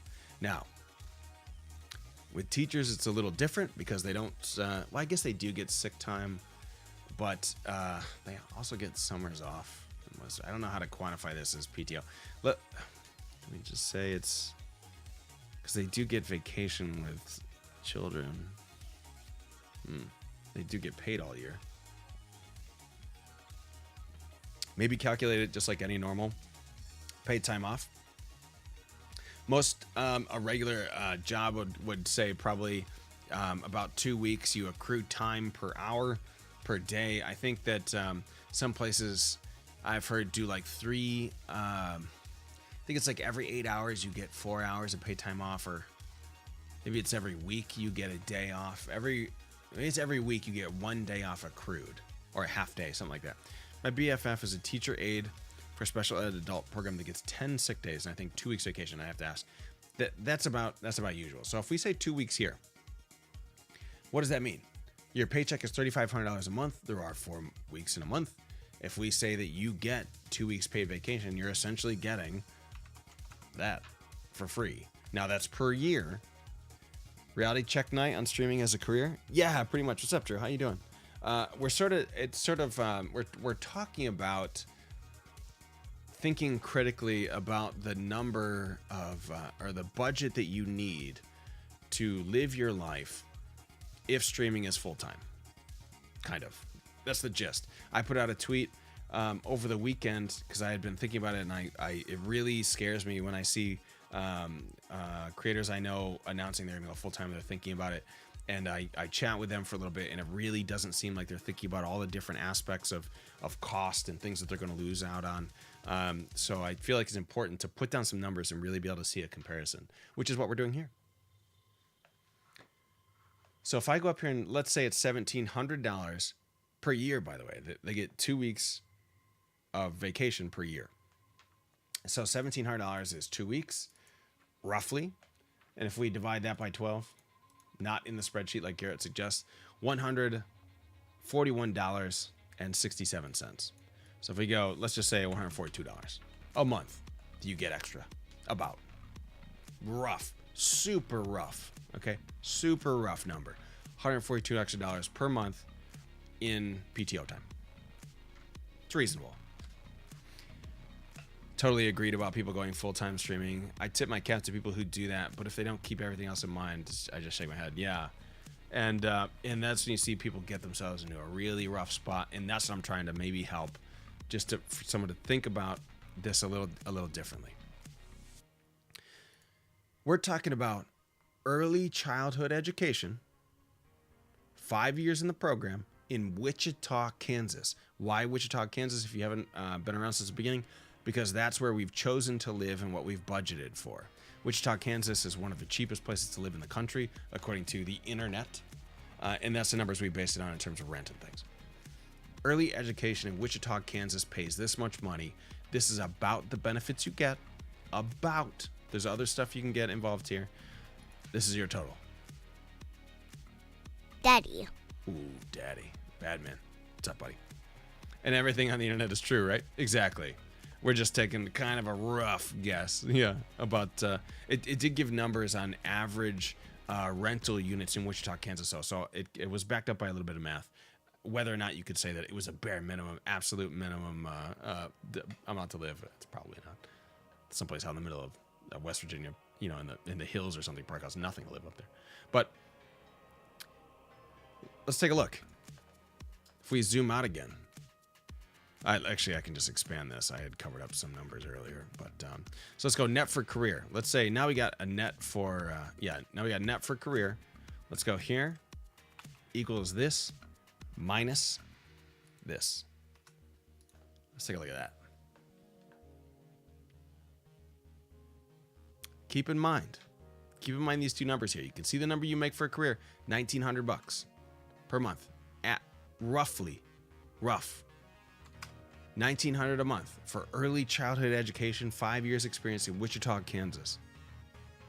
That's extra, $1,900 a month. That's after all your bills are paid. You have $2,000, and that's, by the way, all of our bills are bare bones minimum, everything including food. Your surplus for Twitch full time, $1,015, $900 difference with an early childhood education career. Okay. Also keep in mind, early childhood education comes with things like summers off, and you work 8 hours a day. I mean, it's roughly 8 hours a day. You're actually at work 8 hours a day. Some teachers, are grading at home and things. Teaching is a really weird profession, but roughly 8 hours a day, 9 hours a day, 5 days, 5 days a week, 5 days a week.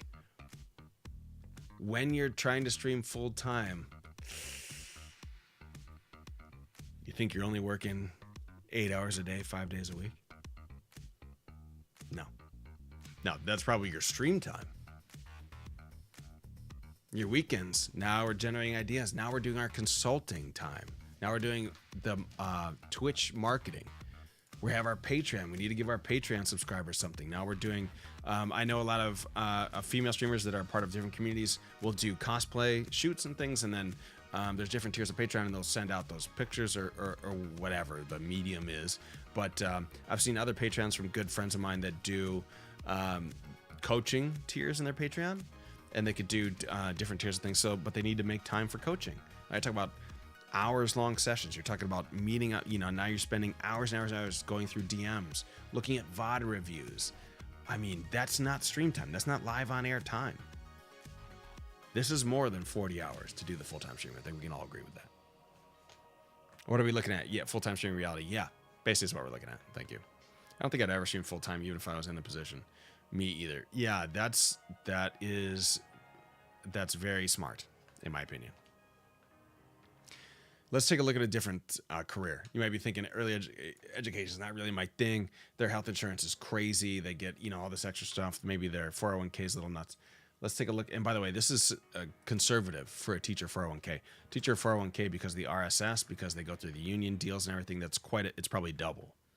The teachers get quite a benefit on retirement plans. Let's take a look at Glassdoor again. Let's go with, what's another general job? Here we go. Nursing. Wichita, Kansas. Let's say RN. How do you do that? What's that called? A registered nurse? I know nursing is a big career around where I am. Here we go. Now let's go 4 to 6 years again. Why is it less? Oh, that's just general. Oh, okay. 15 years? Okay. Take the average. Nursing, okay? Now, nursing may have more of a time requirement. Now we're probably talking a little bit more like streaming. We're not talking about 40-hour days. I know several nurses. My wife has some family that are nurses at some hospitals in this area, and on call is a thing. So I would equate the nursing situation to be a little more akin to how streaming is, where you're never really off. You know what I mean? You're always a little bit on. You're always a little bit working. So let's say registered nurse. This is again in Wichita, Kansas. Actually, let me just save some space here. RN, 5 years in Wichita. Again, Wichita chosen just because the cheapest place to live deal. So if we say the average salary here, I mean, we're going to see some of the same numbers. 49,000 per year. Divided by 12, $4,092 per month.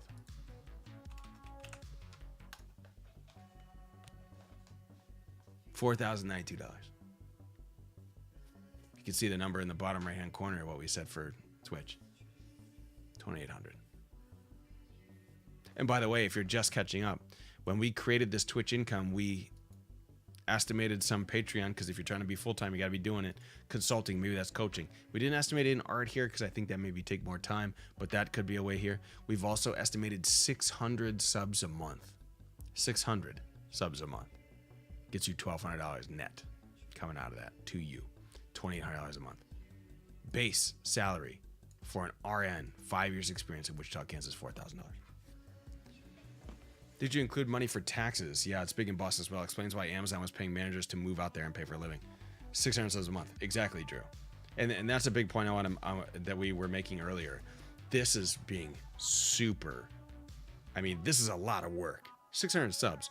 You guys all stream. You guys know what your own sub numbers are. I don't want to know them. I know what mine are. 600 is a lot of work, okay? You guys, and I brought up the example of Duty Beard earlier. I want to reiterate that. Duty Beard, a good friend of mine, before he was partnered, people were making a huge deal that he had 400 subs and wasn't partnered. 400 subs and not partnered. He gained some more subs after that, and that's when he created a goal for himself to quit his job and go full-time streaming, which, by the way, was one of the best goals I've ever seen. His goal literally was, I will quit my job if we raise $10,000, because that was an amount he could survive for 3 months. That was the smartest goal I've ever seen. I love that. When I saw that, I was like, yep, that is something that makes financial sense to me. Even though that's a huge number, but that's what it takes. He knew that. He did his budget. So 400 pre-partnership. Yeah, I mean, it's huge. You don't usually see that. They made a mistake not partnering Duty earlier, quite obviously, because I think after that was called out, they were like, yep, partner. He was partnered like the next week or something. Halifax had told everyone, I think, was 600 subs was around when he was able to quit his job. Right. 600 subs.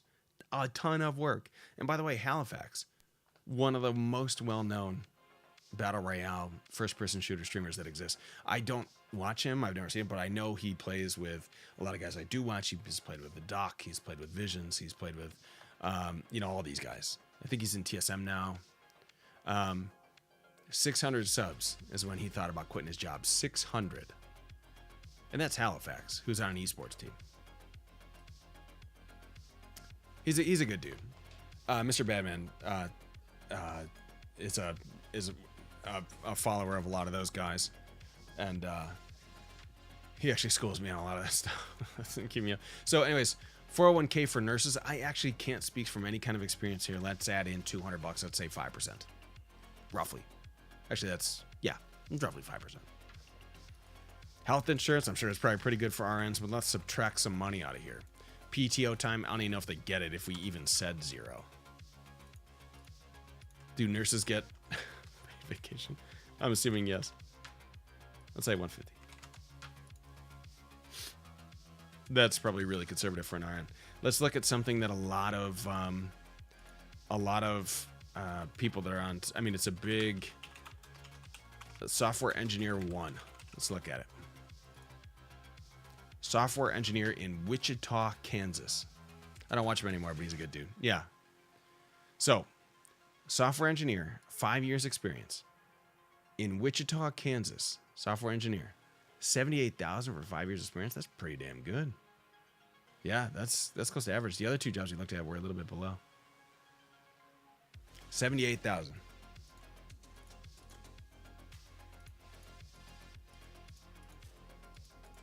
Doing some math on my calculator. All right, let's go over here. Now, after 5 years, you're probably not a software engineer 1. You're probably like an SE 2 or 3, but let's put 2. And you guys know what I'm talking about if you're engineers. There's the SE 1, 2, 3. You sort of get promotions as you go. 5 years, software developer. $6,559 a month. Wichita, Kansas. 401k is probably exactly 5%. So if we take this times 0.05, $372. That's probably very, very close. $328. Health insurance, let's say it. I mean, decent health insurance would be negative $100. PTO time, it's 2 weeks paid vacation. $3,250. Divided by 12. $270 a month. $271. Roughly. Let's hit it. Summation, please. You guys can see where this is going.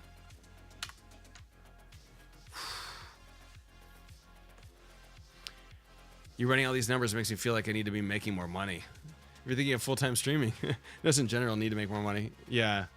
I mean, but everyone's career is different. I mean, I could do this forever. We could add up any number of different careers, any number of things you can do. But the moral of the story is still the same. Net for career teaching. Let me expand this one a little bit. Net for career RN. Net for career SE2.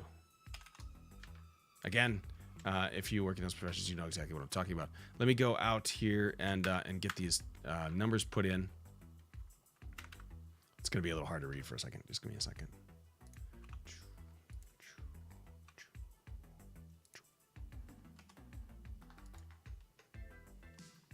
And again, the whole point of this is to give people an idea of differences. Okay? So the net for career is taking those total sum salaries per month with everything rolled in from those careers we looked at, and then subtracting it from our budget, our bare bones budget in Wichita, Kansas. Bare bones. This is how much the net is how much you're bringing home after your bills are paid and everything you have is paid for. Look at the difference here. If you're streaming on Twitch, and a reminder, this is 600 subs. This is you have a Patreon and a consulting business that you need to do. $1,000 extra off of the bare bones cup of noodles diet. Look at for the teacher. Look at for the RN. Look for the software engineer. This is the point I was making on Twitch. Roughly, I know that this is all, well, you know, it would cost more to live here. Or you could save money doing something else or whatever. Sure. This is an accurate ratio. It just is. The amount of money you make on Twitch versus the amount of work you have to put in is not equivalent to a career. Now, this spreadsheet does not take into account any emotional feelings about working from an office. I know that some people are just dissatisfied with working from being in their career, dissatisfied with their choice in life. Maybe they really, really love streaming. That's what they want to do. Granted, fine. I'm not someone that's going to tell you how to live. I'm very happy if you're happy. The point of this is to think of the amount of work you're going to need to do and maybe how to offset it. If you're still dead set on streaming full time, please, God, get a side job, get a second job, get something to where if Twitch falls through, you have some money to fucking eat. You have some kind of plan. You can go get medicine if you need it. This stuff costs money. Life costs money. This 600 subs is such a big number when you think about it. And we haven't even, I mean, we touched on it, but we haven't really gotten into the fact of how volatile Twitch is. How How many of those subs are gift subs? The retention rate of gift subs is like 10%, and that's really generous. It's probably like 5%. You need to have 600 steady every month subs to get this number. That's a tall order. That's a big that's a ton of work for not a lot of payback, to be honest. Now, if you are looking at this number as, well, that's on my way up, that's on my way to the next level. Now we're talking Halifax level. Now we're looking at 3,000 subs, 5,000 subs. That is a great number to think about. But I would also refer to our earlier conversation and the analogy between any person X, Moshkrates, let's take myself, it's the percentage chance of Moshkrates becoming Dr. Disrespect. And I use him because that's how I got to start streaming, was watching the doc. Or really like sort of push my show forward. The percentage chance of that ever happening is so low that it's so hard to say this, because like people get really emotionally involved and their dreams are important to them, and I completely understand that. But it's important to be realistic when you're talking about your future and your health. Twitch won't be around forever. You won't be streaming forever no matter what. You should probably have some money saved. You should probably have a retirement plan. Probably putting money away in your IRA. You should probably have health insurance. People get sick. I don't care if you sit at your computer all day. People get sick. Jesus Christ. A fucking total biscuit. I mean, that shit happens. You gotta have something. It's important to keep this stuff in mind. And you can look at our spreadsheet here and think to yourself, holy shit, $600 a month. Where the hell are you living? Again, this is Wichita, Kansas. If you move to anywhere near any other city, this number will explode on you. Especially when you start talking about the East Coast, you're talking about Boston, New York, DC. You move up to Canada, move to Vancouver or something, forget it. That number is 5 times that. San Francisco, it won't be close. You'll be living on the streets. I'm dissatisfied and I'm not even streaming. You can't file unemployment either with streaming. There you go. That's another thing. My gut feeling is you might have a better chance of winning the lottery than becoming the next Dr. Disrespect. Exactly. Absolutely. 100% agreed with you. Now, if the person that I'm speaking to says to me, I'm not trying to be the doc. I'm just trying to have fun and grow a community and blah, blah, blah. Fine. Is this what you can expect then? Is this your goal? Is 600 consistent subs per month your goal? You're looking at $1,200 back to you. And that's very generous, by the way. That's at $2 per sub. You might think, I thought it was 50-50 split, Moshkrates. Yes, but there's taxes. Likely that split is lower than $2 per month. I'm being generous here and saying $2. It took him his whole life to get where he's at. Exactly. That's our analogy to LeBron James or Messi or Neymar. These guys that worked their entire life to get to where they are, and that's why they're the top in the field. That's why the doc is at the top of the field. His whole life has been working towards that. And that's not to discount luck. Look at Lyric. Remember his tweet about coaching? Lyric is a very famous streamer. I actually don't necessarily know what he streams. I thought it was League, but I don't know. But he is quite popular, has been for some time. And so the coaching thing must have come into his head, or saw something on Twitter, and he tweeted that coaching is nonsense and that all of Twitch is luck. This is someone that is sitting at near the, in the top 1% of streamers, the top 1% of 1% of streamers, saying that coaching is irrelevant and this whole game is luck, which is a lot of it's luck. I'm sorry. You can't count on this. It's luck to get to where you want to be. A lot of it is luck. You can put in hundreds of dollars and hundreds of hours and all this networking and different events and think about the coolest stuff, have the coolest stream ever, and you might still never get there. Luck is a component here. You can never count on that. And I think that is the point that Lyric was making. Sort of saying that, in his opinion, coaching is a scam. He was saying it in harsh words, and it upset some people that are in the coaching realm of things.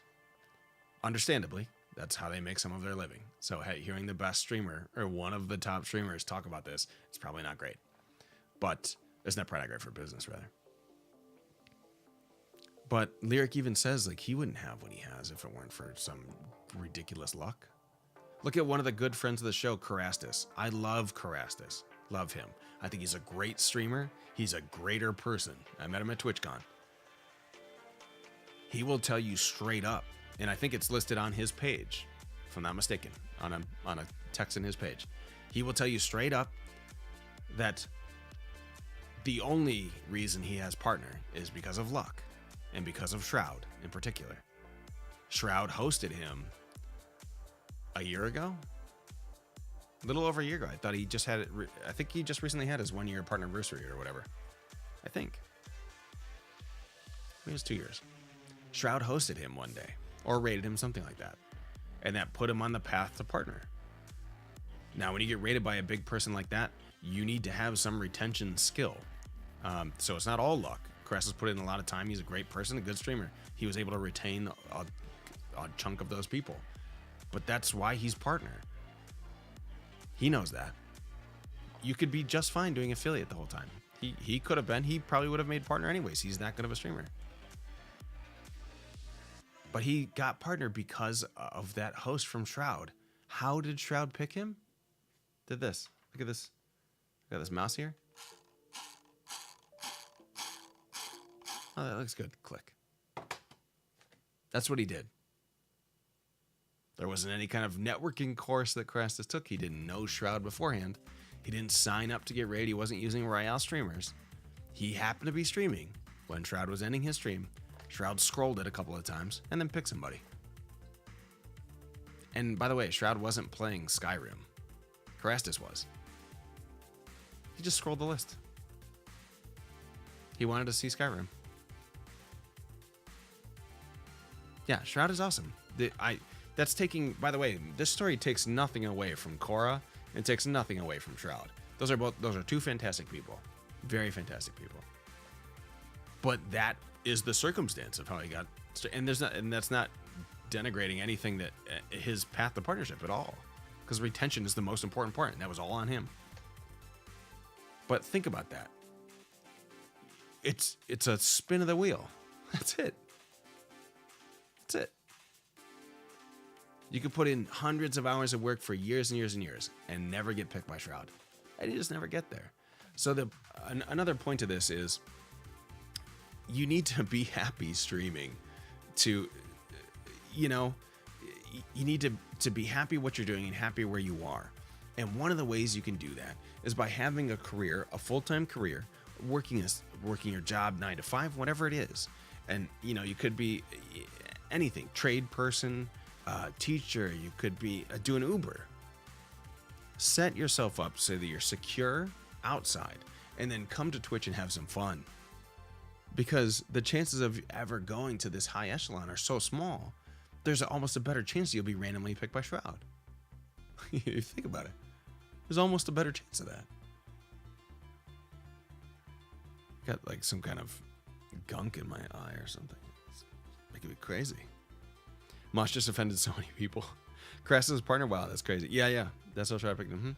Shroud's a nice guy like that. Doc does the same thing in Visions too. 100% agreed. Have fun on Twitch. Yeah, when you get so obsessed with your goal and making money and becoming full-time, you'll start to notice that your attitude about it changes. It starts to become a business, and the only thing you think about is numbers. I need to get to this number to cover my rent. I need to get to this number to be a partner. I need to get to this and this and this. And you start looking for, this conversation could be hours and hours long. This is how we have things like Royale streamers. This is how we have things like coaching. This is how we have all these different things to help these people get there. But all you start to think about is numbers, and you forget sort of why you came to Twitch in the first place. Because it was fun. No one starts on Twitch because I'm making money today. It's because something in them was like, this will be fun. This could be an analogy to like every single profession, by the way. It could be applied to a lot of situations. This spreadsheet will be available on the Discord. I will likely tweet something like this out, maybe just the results. But it's very important to me that you have a takeaway of providing for yourself now, providing for your family, loved ones, whoever, whatever your situation might be, and setting yourself up in the future to not be screwed, to not get sick and have no option. You can be successful on Twitch and have a career and have a job. You can go to work every single day, every night, 3 times a week, 5 times a week, and still stream. Please don't jump into full-time streaming without knowing what you're getting into. Use my spreadsheet as some kind of vague, very, very basic, rough idea. Very, very basic. I'm going to set the spreadsheet up so that you can use it and plug in your own numbers. And maybe that will help you. Maybe you can look, okay, well, where I live is $1,200 a month to live. The gas is a little more, electricity is a little bit less. I have a car, let's bring that in. I have a little more of a school loan. I have no credit card. You know, you can swap some of this stuff out. I eat a little more than this, but I don't have any of these extra costs, you know, something like that. Plug in these numbers, see where you get. Then go up here to the streaming income and plug in some numbers and look at what it's going to take to be a full-time streamer. Look at the level of effort you're going to have to put in. Because right now, I'll tell you right now, I mean, I'm not going to bring in any of my Twitch income numbers. I'm certainly not going to bring in my professional income numbers. But looking at 600 subs and looking at this payout, that's just not, it's so much work to get that. So much. Please think about that before you consider going full-time streaming sort of willy-nilly.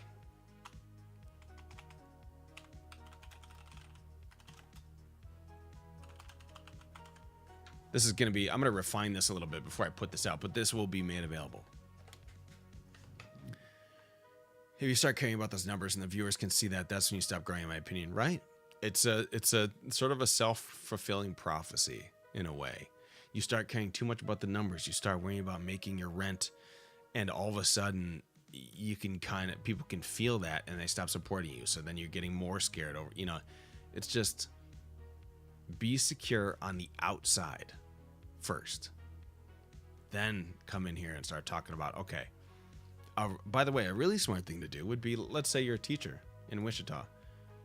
You're thinking, okay, I can make $2,000 here per week. Can I adjust my Twitch setting to maybe stream in the summer or whatever? If I want to start moving, do you include Spotify in the bills? Yeah, we're just thinking of some random entertainment costs. And again, this could be taken out and you could save a little bit more. And by the way, we had a long talk about Twitch, and because some people would look at this and go, wait a minute, I thought you were streaming on Twitch. Why do you have a payment? And everyone that streams on Twitch knows that that's just sort of the deal with Twitch. We're not talking about support for support or sub for sub or bit for bits, or what is that even a thing? Bit for bit. We're not talking about that. But if you're a part of Twitch, you know that you support your friends, your content creators you like, and you know that you won't need to include HO ever again. That's funny.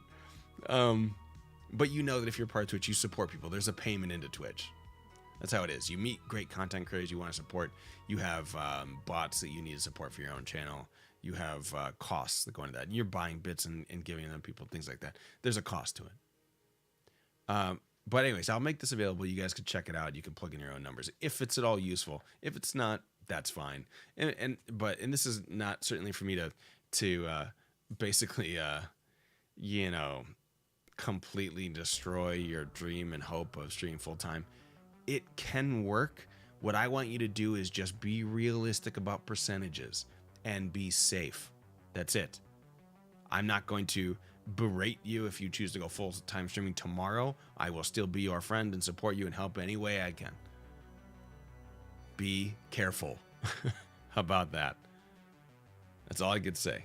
Know the percentages. Be smart about it. Hallie told us his Twitch subs cost him $200 a month and going up. Yeah. When you support creators and you expand, you're in communities and things. I mean,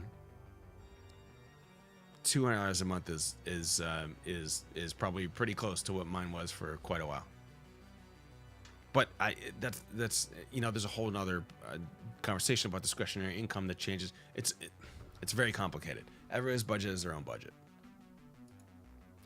I want to bring up one more thing real quick. This is a little bit of a change from this, just a little one.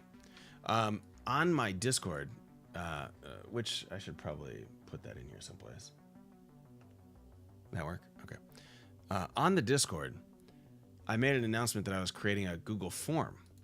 Now, the form is for, what did I call it? Like a community resume repository, something like that. But it's basically this. I wanted to, it's sort of in conjunction with talking about this full-time streaming deal, is to take, maybe help each other out in some way. But what I did was created this form. You can see it here. You can find it in the announcements channel of my Discord. Broadcaster Career Network is what I called it. I gave a little bit of a synopsis on what I'm trying to do. The idea is this, that I want everyone to be secure in their careers and their positions and what they want to do in life, so that they can stream at the same time.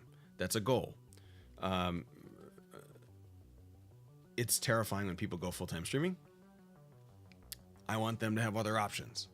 So I created this form. You can completely ignore it. No problem. But if it helps one person maybe even think about, hey, maybe I should look at this and take a shot, and maybe there's another job out there, another career out there for me, where I can become more secure and then stream, and then maybe get to streaming full time, or maybe a little more often, or maybe I don't have to worry about how many bits are coming in or how many subs I have, and I could just stream and have fun. If this helps even one person or gets the brain thinking that way, then I'm very happy with that success. I've created this. The idea is this. You fill this out. It gets added to a spreadsheet, which will be released at some point. I want to collect some submissions on there. But the idea is to use the communities that we've created in our sort of friendships on Twitch, not only to support each other on Twitch and on Twitter, but also sort of in the professional realm. Okay. Every one of us works in some capacity, whether it be on Twitch or not. Every one of us has career goals and maybe milestones they want to meet, or financial stability they want to get to. This could be a way to do that. A couple of easy questions. What's your Twitch URL? Just so we know who you are. Discord handle so we can get a hold of you. What industry are you looking to get into, or are you in? If you're in software development, are you in mechanical engineering? Are you into nursing, education, communication, maybe sales, any of this stuff? Just a general industry you're in.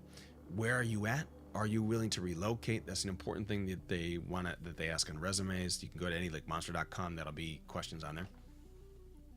And then a resume. I have coached in very explicit detail up here. Do not provide a resume with personal location information on it. That is in case that, because I do plan to make this public on my Discord at least, and possibly with the bar too. So people can, well, I'll get to that in a minute, but basically don't put in anything like, a lot of times on the top of people's resumes, there's real name, real email address, sometimes address and phone number. Please take those things off and submit a headerless resume. That would be ideal here. But the idea is to create this sort of community repository for the types of skills that we have as people in our professional careers. And then possibly for some of those of us that have the opportunity maybe to hire people or have many contacts across many different industries and many different locations, you never know. Someone could look at that and go, oh shit, you're in Wichita, Kansas, and you're looking to be a software engineer and you're not really happy where you are. I know some people in that area, or I know some people, that are in Topeka, that maybe that's a close situation. You could commute that might put you in a better situation to get you on the path to where you want to be. That's the idea for this. And I've been talking about this for a while. It's just in my brain, it's a way to help the IRL portion of streaming. You know, you can shout out people all you want. You can do all this kind of stuff. But as we've seen from our budget here, 50 viewers or something like that is not worth anywhere near as much as possibly taking someone's resume from this spreadsheet and handing it to your HR director. That's a life-changing event. Even the opportunity at that is a life-changing event. I have gotten a job offer in Twitch chat before. I just lived on the opposite coast. Oh, it sucks. And by the way, my first job ever, I lived in Western New York, and I was offered I went for an interview in Jersey, which is several states away. And yeah, your average is 1,600 Pennsylvania. If that's your actual address, I know some people that want to have words with you because you can't seem to stay off Twitter. So I took an interview like 8 hours away, drove down there and was offered the job on the spot, and I moved in a week. And that's to set up this whole cascade of career choices, and there's always weird webs of bugs. 14 months. Oh my God. Buddy, thank you so much for that resub. 14 freaking months in tier 2. My God. Bugsy. Too crazy. Thank you, buddy. Got that tie emote. There it is. Hey, buddy, how you doing? But anyways, that's the idea behind this. If it sounds like a ridiculous idea to you, great. That's fine. No problem. If it would help, fill it out. Let's see if maybe we can make a connection, maybe get you an interview, something. Because there's a lot of professional people. There's a lot of businesses that are hiring that just can't make the right connections or can't find the right people. And in terms of Twitch communities, we tend to be pretty close. Streamers on Twitch, we hang out in Discord quite a bit. We see each other in chat. We know some percentage amount of someone's life. So you get a feel for who the person is, whether or not they're a good fit, that kind of stuff. You never know. This link is available on the announcements channel in my Discord. Please feel free. There is no requirement. But if it sounds like something you might be interested in or might be able to benefit from, please do. And maybe we can make, maybe we can help somebody out.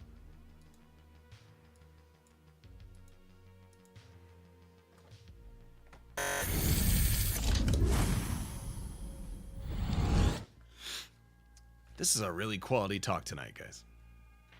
I had a lot of fun with this. It's been something that we've been kind of talking about for a long time. Not necessarily a spreadsheet we just looked at. The budgeting, the full-time versus part-time versus career. We've been talking about this for years and years on this show. We're season 5. Mosh is live right now. Actually, does my info say Mosh's life? Where's my info say right now? I feel like it says Mosh's life, and I'm gonna cry. It says live. Okay. This going on YouTube, Mosh? Yeah. Yep. All these, the Mosh's live episodes will be on YouTube. Obviously after the 24-hour deal, because of the affiliate thing. But we've been talking about this topic for many years, and I hope that in some way, not necessarily this chat, but in previous chats, we've been able to maybe reach some people and get them thinking about the actual cost and requirement of streaming full time and get them going on the right path. And maybe being able to plug in their numbers, it would help. But it's nice to be able to look at a raw number. You know, you can always hear someone say, you can't stream full time. You'll never make it. And that's, some people use that as motivation to get there. But in my opinion, seeing some numbers laid out in front of you, especially being able to plug your own in, which I swear I'm going to work on that and I'll have it available this week.